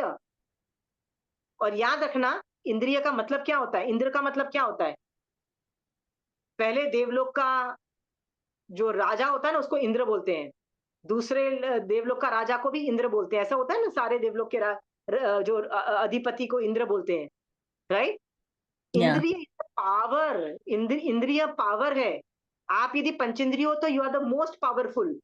एक इंद्रिय इज द लीस्ट पावरफुल, याद रखना, क्योंकि उसके पास एक ही इंद्रिय है, राइट? पंचेंद्रिय मैक्सिमम इंद्रिय वाला है। ठीक है, ये पावर है। और पंचेंद्रिय के बाद दीदी मेरे पास मन वाली नौ इंद्रिय भी है, मतलब मैं संगी भी हूँ, तो मैं तो और पावरफुल वाला है, और पावरफुल बन गई ना मैं तो, विनीता जी। हाँ जी। समझ में आ गया? हाँ जी, thank you. Does that answer your question? या thanks. Okay, coming back to our original story. प्रति समय मेरी आत्मा बहुत सारी चीजों पे अवग्रह या अवय धारणा कर रही है। जिन चीजों पे वो अभी अवग्रह कर रही है, क्या पता दूसरी चीजों पे अभी वो अवय कर रही हो, तीसरी चीज पे वो काफी चीजों पे वो धारणा कर रही हो, काफी मतलब बहुत सारी चीजों पे वो यह कर रही हो, राइट? जब आप ये वाली बात समझ जाओगे ना, तो आपको समझ में आएगा कि मेरी आत्मा कितना काम कर रही है, लगातार लगातार काम कर रही है। ठीक है, जब मैंने पहली बार आगम पढ़े, तो मैं सोचती थी कि कहीं कहीं की जगह से लिखा जाता था आत्मा में अनंत शक्ति है। मैंने कहा साला कुछ तो मैं कर नहीं सकती, साला 3 घंटे काम करो तो मेरी कमर दर्द करती है, लगता है 2 घंटा मतलब रेस्ट कर लो फिर जाके काम करो। 2-3 घंटे का तो काम मेरे से होता नहीं है लगातार किचन में, राइट? और बोलते हैं आत्मा बड़ी पावरफुल है, खाक पावरफुल है साला, दिखाई तो देती नहीं है पावरफुल। समझ में आया? हाँ, आगम क्या बोलता है, बहुत पावरफुल है, कहाँ है पावर? 3 घंटे का काम लगातार आप चंचल जी कर लोगे? हाँ, कर लोगे 3 घंटे का काम किचन में? अच्छा, 12 घंटे का तो नहीं कर पाओगे ना, चलो मेरे से तो बेटर हो, पर 12 घंटे का तो नहीं कर पाओगे ना? हाँ, मैंने बहुत पहले से 12 घंटे बोल दिया, उनका चंचल जी तो 10 पे भी हाँ बोल देंगी। What I am trying to tell you is, आत्मा की जो शक्ति है ना, वो सोते हुए जीव के अंदर भी फंक्शन करती है, राइट? सोते हुए भी मति ज्ञान का अवग्रह या अवय धारणा क्या बंद हो जाता है सोते हुए का? अच्छा, तो नेक्स्ट चलता सवाल है, रहता है। चलता रहता है। तो आप मुझे कुछ एग्जाम्पल बताइए कि मैं सो रही हूं और मेरा अवग्रह या अवय धारणा चल रही है। मेरा लेटेस्ट अनुभव था कि मुझे फ्लू हो गया, मुझे पूरे टाइम सोना ही था। तो सोते सोते ऐसे ही विचार कर रही थी, तो मुझे लगा हाय मेरे पास कितना परिग्रह है, कितनी चीजें हैं, बाप रे। तो 4 दिन के बाद उठी और मैंने मेरा आधा कपाट खाली कर दिया। अनुमोदना अनुमोदना चंचल जी, आपको बार ऐसे बार फ्लू सोच और चल आप रहा और था हल्के कि होते रहो परिग्रह के पाप से। मैंने 3 कार्टन पैक कर दिए कि जिसको जिसको काम आता है मैं उसको दे दूंगी। फिर मुझे आर्टिफिशियल ज्वेलरी का बहुत शौक था, तो मैं उठी और मैंने कहा नहीं, अब मैं आज के बाद आर्टिफिशियल पहनूंगी भी नहीं और ये सब मैं बांट दूंगी। तो मेरी बहू को मैंने कहा तुमको चाहिए क्या, या बेटी को चाहिए क्या, नहीं तो मैं सब बांट दी। बोले वाह मम्मी, ये क्या सूझा, आपको तो इतना शौक था। मैंने कहा नहीं, अब मुझे नहीं। मतलब ऐसे सोचते सोचते इतने सारे विचार आए कि हाँ। देखो लोग फ्लू को भी लोग यूज कर रहे हैं, देखो ऐसे लोग हैं फ्लू को भी यूज कर रहे हैं मोक्ष मार्ग और के इतनी लिए। वीकनेस थी कि मेरे को उठने की ताकत नहीं थी, इतनी वीकनेस हो रही थी, पर तो भी मैंने कहा चलो अभी कोई बात नहीं। ठीक है। तो मेरी बेटी बोली क्या हुआ आपको, मैं बोली नहीं, सोए सोए मेरा चिंतन चला था काजल, कि कितना हाँ, सारा चीजें हैं जो मैं यूं ही अननेसेसरी, इतनी सारी कैसेट्स है, इतनी सारी सीडीज है, क्या काम आएगी अभी, यूं ही हम कौन उसको यूज संभाल करने वाला है, फेंक सकते हैं। दो उठा के, बस लिटरली फेंको। I totally agree to that. But जो आपने हिम्मत दिखाई है ना अनुमोदना Chanchal ji, but that does not answer my question. मेरा सवाल कुछ और था। सोए हुए का मतलब होता है literally when I am sleeping, मतलब वो आपने जो किया ना वो रेस्ट कर रहे थे क्योंकि आपके बॉडी में हिम्मत नहीं थी उठने की ना बुखार की वजह से। तो क्या होता है आप लेटे लेटे जाग रहे थे, ठीक है। पर जो मैं क्वेश्चन पूछ रही हूँ ना सोते हुए पूछ रही हूँ कि महाराज यदि सो रहे हैं, मैं सो रही हूँ, तो क्या मेरा अवग्रह या अवाय धारणा चल रही है? चल रही, सपने के रूप में भी चल सकती है। सपने के रूप में भी और ऐसे भी सपने के रूप थोड़ी में। भी आवाज आएगी तो थोड़ी सी आवाज आएगी तो, या तो मेरा हार्ट को मॉनिटर कर रही है। यदि मेरी हार्ट की धड़कनें बढ़ जाएंगी तो भी मैं उठ जाऊंगी, मेरी आत्मा मुझे उठा देगी, बोलेगी get up, something is wrong. मेरा ब्लैडर भर जाएगा तो मुझे उठाएगी और बाथरूम जाना है, हाँ। बोलेगी राइट। बाथरूम जाना है तो अब राइट। बाथरूम जाना है, लोगों को प्यास लगती है, कैसे पता लगता है, बॉडी में पानी की कमी होती है तो आत्मा उठाती है, बॉस पानी चाहिए, सिस्टम वर्क नहीं कर रहा है, उठो पानी पियो, राइट। सो बॉडी इज, आप देखो पंखा चला जाता है ना तो भी आप उठ जाती हो ना, क्यों, आप सो रहे थे, राइट। बॉडी आत्मा क्या बोलती है, नहीं यार टेम्परेचर मैनेज नहीं होता है, बहुत गर्मी लग रही है, राइट। पर्स्पिरेशन भी कर दिया, सब कुछ कर दिया, नहीं बर्दाश्त होता, उठा देती है, ठंडी लगने पे भी उठा देती है, देखो आपको। हम्म। इसका मतलब सोते हुए जीव में भी अवग्र या अवाय धारणा चलती है, आपकी बची आत्मा रहती है। कभी भी इससे नहीं रुक सकती है। ये बात समझ में आ गई है। हाँ बिल्कुल। अब अब ये चीज समझ में आ गई है तो इस चीज को ये अच्छे से कोई एक्सप्लेन बोल सकता है जो मैंने बोला। रिंकी दीदी आप बोल सकते हो जो मैंने बोला ना, उसको नट 2-3 लाइन में ना नट करके बोल दो ना। ठीक है, मैं ये बोलना चाहती हूँ। प्रति समय हर एक की आत्मा, चाहे वो सो रहा हो चाहे जाग रहा हो, चाहे वो एकेंद्रिय जीव हो चाहे वो पंचेंद्रिय जीव हो, बहुत सारी चीजों पे अवग्र इहा आवाय धारणा कांस्टेंट चल रही होती है। किसी चीज पे, बहुत सारी चीजों पे अवग्र पे होता है, बहुत सारी चीजों पे वो अवाय पे होता है, बहुत सारी चीजों पे वो धारणा पे होता है, बहुत सारी चीजों पे वो इहा कर रहा होता है। हर बहुत सारी चीजें साइमल्टेनियसली हमारा आत्मा प्रोसेस कर रही होती है, ठीक है। ये बात समझ में आ गई है। ये चीज को मैं साइड पे रख रही हूँ, ये टॉपिक खत्म हुआ। नेक्स्ट टॉपिक है, जरूरी है कि जिस चीज को काम मेरा व्यंजन अवग्रह हुआ या अर्थावग्रह तक पहुंचा, उसका यह भी होगा, उसका आवाय भी होगा और वो धारणा तक जाएगा, जरूरी है क्या ये रूल?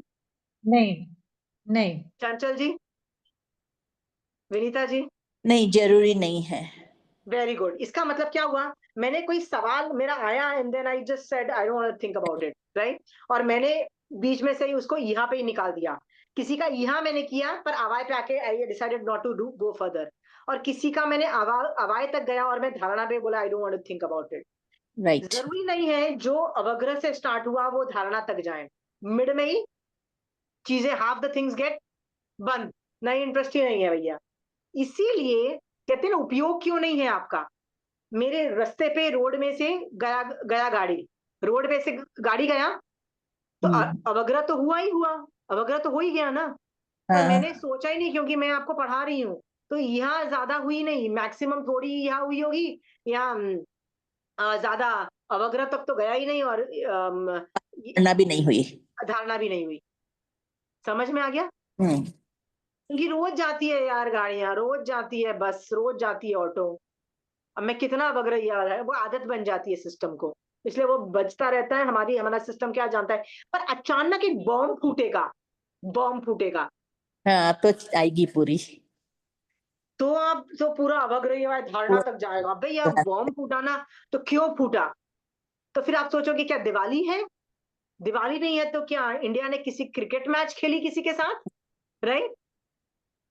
बट यही चीज यदि इंडिया पाकिस्तान बॉर्डर में, यदि आप पंजाब में रहते हो या राजस्थान में रहते हो, बॉर्डर पे रहते हो, और वहां पे बॉम्ब फूटेगा ना, तो आप ये भी पूछोगे कि यार पाकिस्तान और बिल्कुल। इंडिया का कुछ पंगे तो नहीं हो गए फिर से? You understand? तब आप डिटेल में जाके धारणा तक, आपको याद रहेगा कि यार ऐसा आवाज आई थी, ऐसा हुआ था। तो रोज आवाज आती रहती है ऑटो बसेस की, मैं कुछ सुनती भी नहीं हूँ। समझ में आया? तो अवग्रीय अवैध धारणा पे हमने दूसरी बात क्या सीखी? जरूरी नहीं सब कुछ हो, बट होगी तो पहले पहले अवग्रह होगा, फिर यह होगी, फिर अवाय होगा धारणा। सीक्वेंस यही रहेगी, सीक्वेंस वोंट चेंज, बट सबका सब कुछ नहीं होता है, बीच में गायब हो जाता है। एक स्टिमुलस पे बहुत सारे अवग्रह भी होते हैं, तो सबके यहाँ होंगे, सबके अवाय होंगे, सबकी धारणा होगी, ये भी हो सकता है। पर हाँ आधों की नहीं होगी, दैट इज ऑल्सो पॉसिबल। और मोस्ट ऑफ देम की नहीं होगी, दैट इज ऑल्सो पॉसिबल। सब कुछ पॉसिबल है, ठीक है। सोते हुए जीव के भी ये कभी बंद नहीं होती है। ये कहा जाता है कि मति शुद्ध का क्षयोपशम अनादि से है। मतलब ऐसा कभी नहीं था कि मेरा मति शुद्ध बंद हुआ। कब बंद होगा मेरा? जब मुझे केवल ज्ञान होगा, तब मेरा मति शुद्ध बंद पहली होगा। बार बंद होगा। पहली बार बंद होगा। मति शुद्ध क्यों बंद होगा? क्योंकि केवल मुझे उसकी जरूरत नहीं है, मुझे अभी केवल ज्ञान है। क्योंकि एक ज्ञान होता है ना, तो चार ज्ञान नहीं होते हैं। उस अपेक्षा से तब मति शुद्ध बंद होगा। तो मति शुद्ध बंद ही नहीं हो रहा है, मेरी आत्मा कांस्टेंट अवग्रह हवाएं धारणा करती है। समझ में आ गया? तो ये वाला पूरा टॉपिक मैंने, अवग्रह आदि का क्रम भी हमने देख लिया। ये पूरा आप पढ़ लीजिएगा, ठीक है।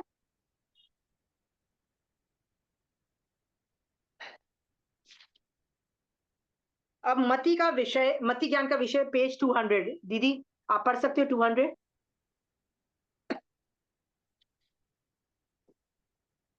द्रव्य से अभिनय बौद्धिक ज्ञानी आदेश से सर्व द्रव्यों को जानता है, देखता नहीं है। जो अभिनय बौद्धिक ज्ञानी है वे आदेश से अर्थात जाति स्मरण से या गुरुदेव का वचन श्रवण, शास्त्र पठन आदि से आगमिक श्रुत ज्ञान जाने हुए हैं। वे उस श्रुत ज्ञान से संबंधित श्रुत निश्रित मति ज्ञान के 6 द्रव्यों को जाति रूप सामान्य प्रकार से जानते हैं। जैसे द्रव्य जातियां 6 हैं: धर्म, अधर्म, आकाश, जीव, पुद्गल और काल। कोई विशेष प्रकार से भी जानते हैं, जैसे धर्म, अधर्म, आकाश, ये 3 द्रव्य हैं। द्रव्य से एक एक हैं, शेष 3 ठीक है द्रव्य। दीदी, ठीक है। ये सब क्षेत्र से भी आता है, काल से भी आता है, और भाव से भी आता है, ठीक है।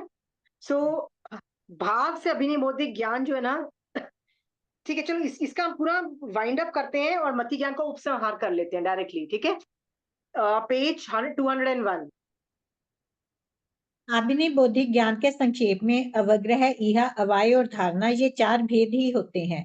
मति ज्ञान के भेद द्वार के आरंभ में श्रुत निश्रित मति ज्ञान के अवग्रह, इहा, अवाय और धारणा, ये 4 भेद पृथक बताए गए थे, और उनसे अश्रुत निश्रित मति ज्ञान के उत्पादकी, वैनयिकी, कार्मिकी और पारिणामिकी, ये 4 भेद भिन्न बतलाए गए थे। जो कुल 8 भेद हुए।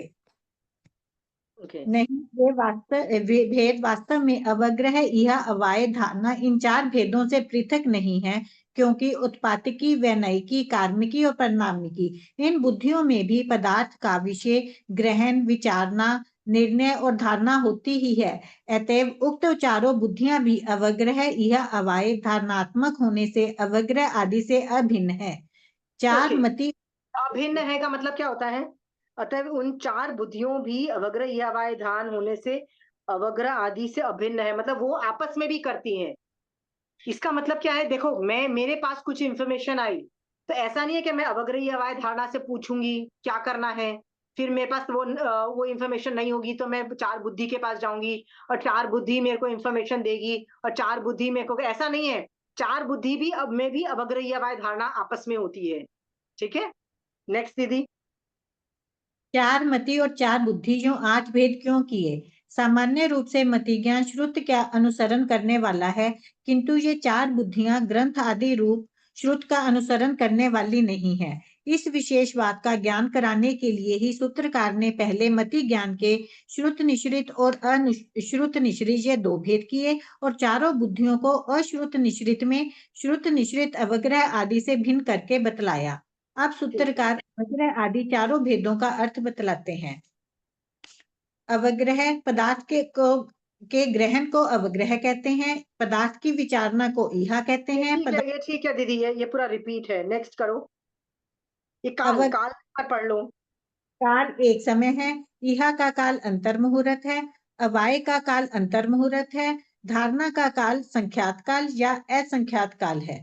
अब सूत्रकार कौन इंद्रिय किस प्रकार विषय को ग्रहण करके जानती है ये बतलाते हैं।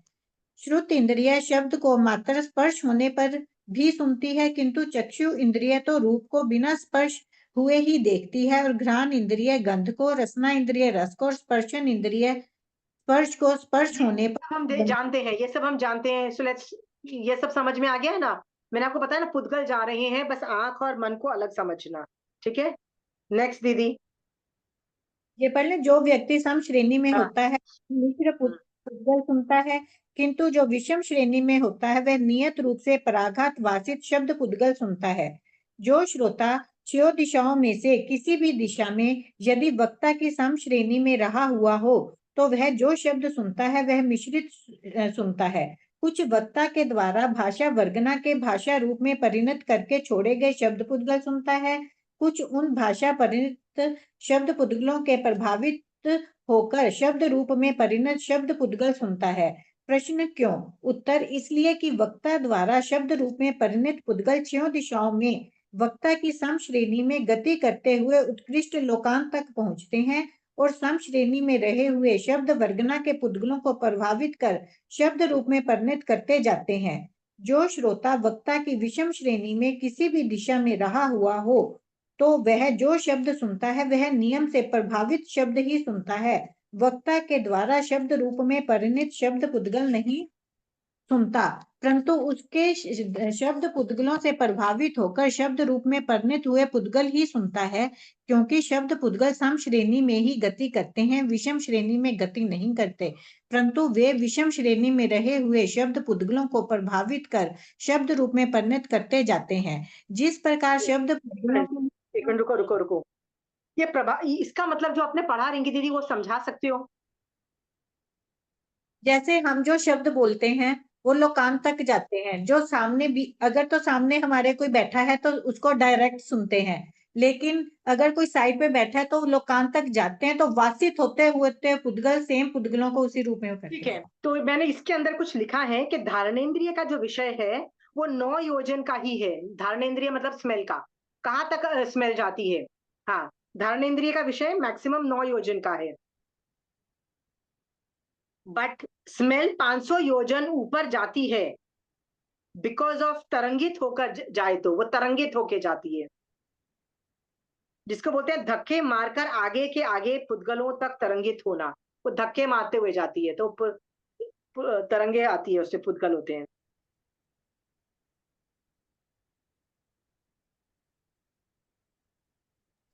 इसका क्या मतलब हुआ? पुद्गल सम श्रेणी में ही गति करते हैं, विषम श्रेणी में गति नहीं करते। हाँ, तो बाद में वो वासित करेंगे, पुश करेंगे तो वो वासित होंगे। आप देखोगे ना, ये सब चीजें ना हम लोग फिजिक्स में भी सीखते थे। द साउंड ट्रेवल्स इन मतलब ऐसे ऐसे ऐसे ऐसे हम देखते हैं ना, तो वो सब चीजें हम लोग फ्रीक्वेंसी और ये सब चीजें आती है, दे आर टेक्निकल थिंग्स। ठीक है, तो यहाँ पे ना हम लोग, हमारे पास तो ये सब डिस्टेंस भी है ना कि कौन सी चीज कहाँ तक वासित करती है, राइट? जैसे आत्मा भी सम श्रेणी में ही गति करती है, ऐसे पुद्गल भी सम श्रेणी में ही गति करते हैं। रोज इज, जैसे मैंने आगे मैं लिख रही हूँ, रोज इज औदारिक शरीर, उसकी स्मेल रोज के अराउंड सभी वर्गणाओं में व्याप्त हो जाती है। रोज है, सभी अराउंड व्याप्त हो गई उसके। ठीक है, when I go in that area, मैं उन शुभ स्मेल वाले औदारिक वर्गणाओं को ग्रहण कर रही हूँ। मैं पास गई रोज की स्मेल जो है ना, वो औदारिक वर्गणा के जो स्मेल है ना, वो जो रोज की स्मेल है, वो मैं कर रही हूँ, ठीक है। And I can smell the flower, but if a देव comes here, right, same way his शुभ पुद्गल, सभी वर्गणाएं, नॉट वैक्रिय बट औदारिक आहारक, all I smell just because औदारिक वर्गणा ओनली। मैं सिर्फ औदारिक वर्गणा स्मेल कर सकती हूँ। तो देवता आता है तो मुझे स्मेल क्यों नहीं आती है? मेरे क्योंकि उन वो पुद्गल है, मैं वैक्रिय वर्गणा को कैच करने की कैपेबिलिटीज नहीं रखती हूँ, सो मुझे स्मेल नहीं आएगी। पर देवताओं को औदारिक की स्मेल आ जाएगी। उनका उनका स्मेल, उनका नाक औदारिक को स्मेल कर जाता है और उनको इरिटेशन होती है, कितने घटिया स्मेल करने वाले लोग हो तुम औदारिक को लोगों, ठीक है। पर हम लोगों को नहीं आती है, ठीक है। यहाँ पे मैंने एक और भी लिखा है, वैसे तो मैक्सिमम 9 योजन स्मेल का विषय है, मतलब गंध का विषय है, बट चौथे आरे में 400 योजन तक दुर्गंध पृथ्वी से आती रहती है। 400 योजन तक, इतनी ऊपर, 9 का ही है, पर 400 तक कैसे पहुंच गई, राइट। सो देव don't like to come here in 5th आरा बिकॉज देर इज लेस धर्म हियर, सो 500 योजन तक दुर्गंध आती है। अगेन औदारिक मैंने बताया ना, श्रेणी में जाती है, फिर आगे जाके भाषित होती है, ऐसे ऐसे जाएगी, which is fair enough, that's how it goes, ठीक है। वासित का मतलब है कि जो पुद्गल उसके टच में आते हैं तो उनको भी सेम बना देती है। वेरी गुड, ठीक है चंचल जी, ओके। ये सारा जो टॉपिक है ना मेरा खत्म हो गया। मैं लास्ट लाइन पढ़ रही हूँ, ये अग्निबोधक ज्ञान परोक्ष है, ये मति ज्ञान है। अब जिज्ञासु श्रुत ज्ञान के स्वरूप को जानने के लिए पूछता है, ठीक है। आपको मैं होमवर्क दे रही हूँ, बहुत डिफिकल्ट काम है।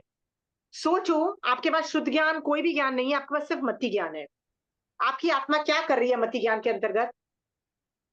तो आप सोचो, बहुत सारी चीजों पे अवग्रह कर रही है, बहुत सारी चीजों पे यहाँ कर रही है, बहुत पे अवाय कर रही है, बहुत पे धारणा कर रही है। सोचो कितनी साइमल्टेनियसली इतनी चीजें कर रही है। वो चीजें करने के बाद भी आपको चीज समझ में नहीं आई, तो चार बुद्धि से पूछती है। चार बुद्धि भी अपना बुद्धि लगाती है, उसमें चार बुद्धि भी अवग्रही है, वह धारणा लगा देती है। चार बुद्धि भी वो प्रॉब्लम को सॉल्व करने के लिए पूरी मेहनत करती है, पर फिर भी आपको आंसर ना मिले तो क्या करोगे आप? फिर भी आंसर नहीं मिले तो दीदी क्या होगा? श्रुत ज्ञान के पास जाएंगे। नहीं, फिर बोलोगे नहीं समझ में आया। हम लोग कई बार बोलते हैं ना, नहीं समझ में आया, I didn't get it, I couldn't solve the problem. होता है ना, all the problems you can't solve. कुछ प्रॉब्लम ऐसी भी होती है, यू आर लाइक यार नहीं हो रहा है, यार नहीं मैनेज हो रहा है। व्हाट इज दैट मैनेज नहीं हो रहा है? आपका अवग्रह यावाय धारणा और जो चार बुद्धि थी उत्पाती की और इससे पारिणामी, दिमाग लगा दिया आपने सब कुछ, फिर भी आंसर आउटपुट नहीं दे रहा है वो। तो अभी आपको समझ में आ रहा है मति ज्ञान क्या कर रहा है? वो काम प्रॉब्लम सॉल्व कर रहा है, वो प्रॉब्लम को ले रहा है, सिचुएशन को ले रहा है, प्रॉब्लम को दिमाग लगा रहा है, और आप प्रॉब्लम को सॉल्व करने की कोशिश कर रहा है, वो प्रोसेस कर रहा है पूरा डेटा, ठीक है। ये सारी चीजों में ना इंफॉर्मेशन इंद्रिय ले रही है, पर प्रोसेस कौन कर रहा है? प्रोसेस कौन कर रहा है? मन, आत्मा, फुल आत्मा। मन भी 9 इंद्रिय है, आत्मा प्रोसेस कर रहा है। और आत्मा सिर्फ ब्रेन से प्रोसेस कर रहा है? सिर्फ ब्रेन से प्रोसेस कर रहा है कि पूरे बॉडी में सारे आत्म प्रदेश से कर रहा है? सारे आत्मा प्रोसेस करेगा। Very good. इसका मतलब आप पैर से भी सोचते हो, आप पेट से भी सोचते हो। क्यों? क्योंकि आत्म प्रदेश पूरे शरीर में है। तो जब आप चिंतन मनन करते हो, वो भी पूरे आत्म प्रदेश के साथ चिंतन मनन करते हो। सो पूरे बॉडी में होता है। ब्रेन इज जस्ट ए उपकरण। उपकरण का मतलब समझ में आया? उपकरण को इक्विपमेंट बोलते हैं, बस उतना ही काम है। तो इक्विपमेंट फेलियर होता है ना, कभी कभी, कभी हम ब्रेन डेड हो जाते हैं, कभी मेडिकल प्रॉब्लम्स होती हैं, ये सब में वो उपकरण फेलियर होता है। पर आत्मा फिर भी प्रेजेंट है। होता है ना कई बार कोई आदमी ब्रेन डेड हो गया, मर रहा है, पर मतलब आप बोलते हो यार इसमें तो आत्मा ही नहीं है। भाई आत्मा है, पर आत्मा वो उपकरण हैंडल नहीं कर पा, वो उपकरण मैनेज नहीं कर रहा है, ठीक है। जैसे कोमा में व्यक्ति होता है तो उसको भी सब कुछ समझ आ रही होती है। हाँ, आत्मा कर रही होती है, तो आत्मा का अलग जेंडर है। तो मैं ना आपको ये पूरा अवग्रह की अवधारणा आत्मा से सोचने को बोल रही हूँ। आत्मा से सोचो कि मेरी जो आत्मा है ना, मति ज्ञान के अंतर्गत 4 तरह का श्रुत निश्रित, 4 तरह का अश्रुत निश्रित, राइट? ये प्रोसीजर कांस्टेंट कर रही है इतनी सारी चीजों पे, और लगी हुई है। कब से लगी हुई है? अनादिकाल से लगी हुई है। कब तक लगेगी? अनादिकाल तक लगेगी, जब तक मुझे केवल ज्ञान नहीं हो जाता, तब तक लगी रहेगी, ठीक है। ये कभी बंद किया नहीं जा सकता, ये अनादि का प्रोसेस चला आ रहा है। इसी के दरमियान मुझे सब कुछ ठीक करके ना, मुझे वैराग्य करके, मुझे सम्यक दर्शन प्राप्त करके मुझे केवल ज्ञान करना है, मुझे इसी मति ज्ञान को यूज करना है। सो मति ज्ञान बढ़ा भी लोगे, कम भी कर लोगे। मान लो मैं बहुत इंटेलिजेंट हो जाती हूँ, राइट, आइंस्टाइन जैसी इंटेलिजेंट, फिजिक्स, मैथ, एस्ट्रोलॉजी में एक्सपर्ट हो जाती हूँ, बहुत ज्यादा एक्सपर्ट हो जाती हूँ। आप तो बड़े इंप्रेस हो गए कि यार आशुतोष जी आप तो बड़े इंटेलिजेंट निकले, आप तो यार पीएचडी हो गए, आप तो क्या क्या मतलब रॉकेट साइंस आपको आता है। हम तो अभी भी इम्प्रेस होते हैं। कहने का मतलब है ज्ञान से मत इंप्रेस हो। What I am trying to say कि चौथा कर्म जो मोहनीय कर्म है उसका क्षयोपशम करो, जो वो क्षयोपशम करता है ना उससे इंप्रेस हो जाओ, ठीक है। ये इसका क्षयोपशम हमने बहुत बार किया, कभी ज्यादा किया, कभी कम किया। आपको क्या लगता है मैं कभी और आप कभी आइंस्टाइन जैसी बुद्धि नहीं पाए होगे? कभी आप पिछले भवों में best astrologer, astrophysics, best space research में आपने काम नहीं किया होगा? क्या पिछले भवों में आपने वो चीजें नहीं की होंगी जो किसी को आती नहीं हो? युद्ध कला में एक्सपर्ट, क्या पता आप पिछले भवों में स्त्री रत्न रही हो, पिछले भवों में आप चक्रवर्ती रही हो, चक्रवर्ती बने हो, क्या पता पिछले भवों में आप वो सेनापति रत्न होता है ना जो किससे कभी युद्ध ही नहीं हार सकता, राइट? क्या पता रिंकी दीदी, क्या आप पिछले भवों में क्या आप शकेंद्र बनी हुई हो, पहले देवलोक का इंद्र बनी हुई हो? हो सकते हैं, हो सकता आप अहमेंद्रिय भी बन चुकी हो अनंत बार। तो अहमेंद्रिय मतलब न गवैयक वाले, ठीक है। तो पहले ये वाला इंद्र होना कोई बड़ी बात नहीं है। आप सब कुछ बन चुकी हो, ज्ञान कितना हाई लेवल का ले जा सकती हो। याद रखना, तभी मैटर करता है जब आपका मोहनीय कर्म हिला हुआ है, यानी मिथ्यात्व हिला हुआ है, सम्यक दर्शन है। ये सोच कर करके ना, ज्ञान से ज्यादा क्या मांगो? है। भगवान सम्यक दर्शन दे दो, सम्यक दर्शन दो, ठीक है। महावीर स्वामी भगवान ने नंदी सूत्र के अंतर्गत मति ज्ञान का इतना डिटेल में क्यों चीजें बताई? आपको बताने के लिए कि आत्मा की शक्ति कितनी पावरफुल है। मेरे को जब लगता था यार मेरी बॉडी में तो शक्ति ही नहीं है, ये एवं ही बोले पड़ते हैं आत्मा में बड़ी शक्ति है, क्या करें इस आत्मा की शक्ति का, क्या मतलब कहाँ से निकाले और कहाँ पे उसको यूज करें? तब जब ये वाला टॉपिक पढ़ो ना, तुमको रियलाइज होता है कि आत्मा कांस्टेंट कितना काम कर रही है, कांस्टेंट। और ऐसा नहीं है कि मेरी आत्मा काम कर रही है, केंद्रीय जीवों की भी आत्मा उतनी ही काम कर रही है जितनी चींटी की आत्मा काम कर रही है, जितनी छिपकली की कर रही है, जितनी मगरमच्छ की कर रही है, राइट। देवता की भी उतना ही काम कर रही है, नारकी की भी उतनी ही काम कर रही है। सब अवग्रह ये हमारी धारणा कर रही है, सब पे 4 तरह की बुद्धि कर रही है, ठीक है। नरक वाले लोग क्या कर रहे हैं? कांस्टेंट फियर में रहते हैं, कांस्टेंट फियर में रहते हैं ना। अभी कोई मार डालेगा, अभी कोई मेरे को तंग करेगा, अभी कोई मेरे अंदर परमाधामिक देव आके मुझे चॉप चॉप चॉप करेंगे, अभी मेरे को कोई पेन देगा, कांस्टेंट फियर में रहते हैं। और देवता कांस्टेंट हैप्पीनेस में रह रहे हैं। हाँ, ना हमको हैप्पीनेस में रहना है, ना हमको कांस्टेंट फियर में रहना है, हमको वीतराग दशा में रहना है, ठीक है। ये सब मैंने आपको क्यों बता रही हूं? आपको मति ज्ञान जो है सभी जीव कर रहे हैं, केवल ज्ञानियों को छोड़ के सभी कर रहे हैं मति ज्ञान। पावर देखो मति ज्ञान की, मति ज्ञान इज एवरीथिंग। शुद्ध ज्ञान इतना इजी है, ऐसे ऐसे होता है, शुद्ध ज्ञान हो गया। मति ज्ञान कितना डिफिकल्ट है, समझ में आ गया? हर चीज पे चंचल जी आपका ब्रेन 4 बुद्धि लगा रहा है, 4 तरह का अवग्रह या वह धारणा लगा, कितना काम कर रहा है आपका दिमाग, और फिर प्रॉब्लम भी सॉल्व कर रहा है, खुद के भी कर रहा है, पड़ोसियों के भी कर रहा है, और ठीक थक है। है, हाँ, और टायर्ड भी नहीं होता है, थकता भी नहीं है। थकता भी नहीं है, क्योंकि सोते हुए भी करता रहता है बेचारा, उसको तो कोई वेकेशन भी नहीं मिलती है। सोच के देखो मति ज्ञान कितना व्यापक है। हाँ, अब मुझे एक और बस लास्ट सवाल आपसे पूछना है। यदि आपको अपना मति ज्ञान बढ़ाना है ना, तो अवग्रह यह धारणा के अंदर कितना ज्यादा बढ़ा दोगे? ज्यादा नहीं बढ़ा सकते, स्कोप बढ़ाने के लिमिटेड है, पर चार बुद्धि में बढ़ाने के स्कोप बहुत ज्यादा है। आप 0 से 100 तक की रेंज में पूरा जा सकते हो खट से। विनय करते चालू करो, विनय की बुद्धि को कहां से कहां ले जाओ, उत्पाती की बुद्धि को भी कहां से कहां ले जाने की कैपेबिलिटीज है। परिणामी की भी परिणामी बुद्धि में आपको बस आसपास अपने पैटर्न्स ही देखने हैं, क्या हो रहा है, दुनिया कैसे चेंज हो रही है, मुझे अडेप्ट करना है, दुनिया में क्या पैटर्न्स हो रहे हैं, यही देखना है ना आपको। अरे आजकल ये पैटर्न चल रहे हैं, अच्छा पहले ये पैटर्न चलते थे, अच्छा वो पैटर्न भी गलत नहीं थे, ये पैटर्न भी गलत नहीं है। इस तरह से आपको पैटर्न्स देखना है परिणामी के में, ठीक है। और कर्मजा में क्या करना है, खुद उठ के काम करना है।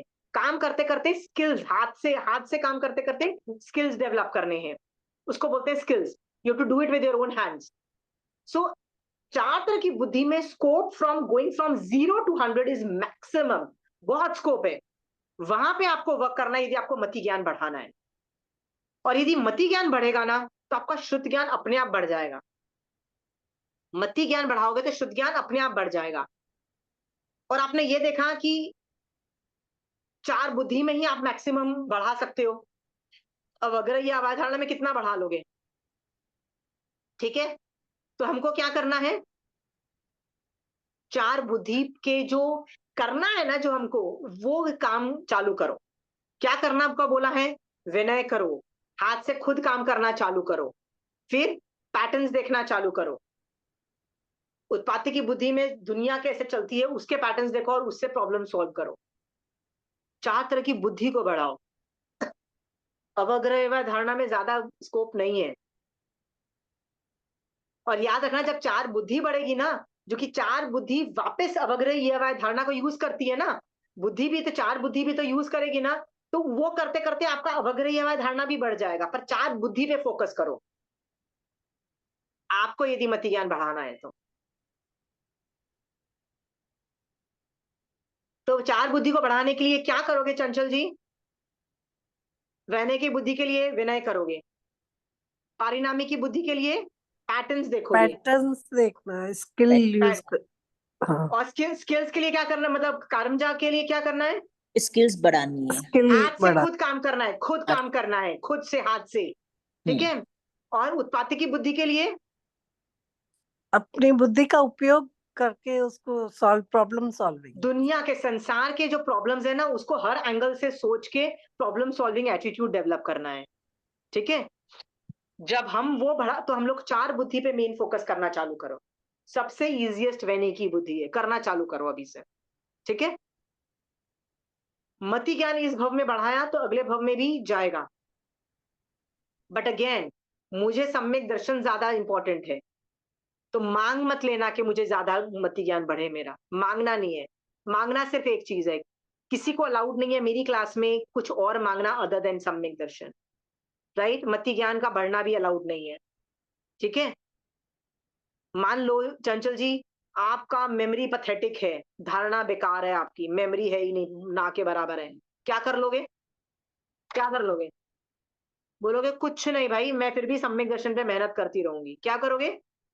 विनय सम्यक दर्शन के करके लिए, सम्यक दर्शन को बढ़ाओ। हाँ। और मुझे मेमोरी को बढ़ाने की जरूरत नहीं है। क्यों नहीं है?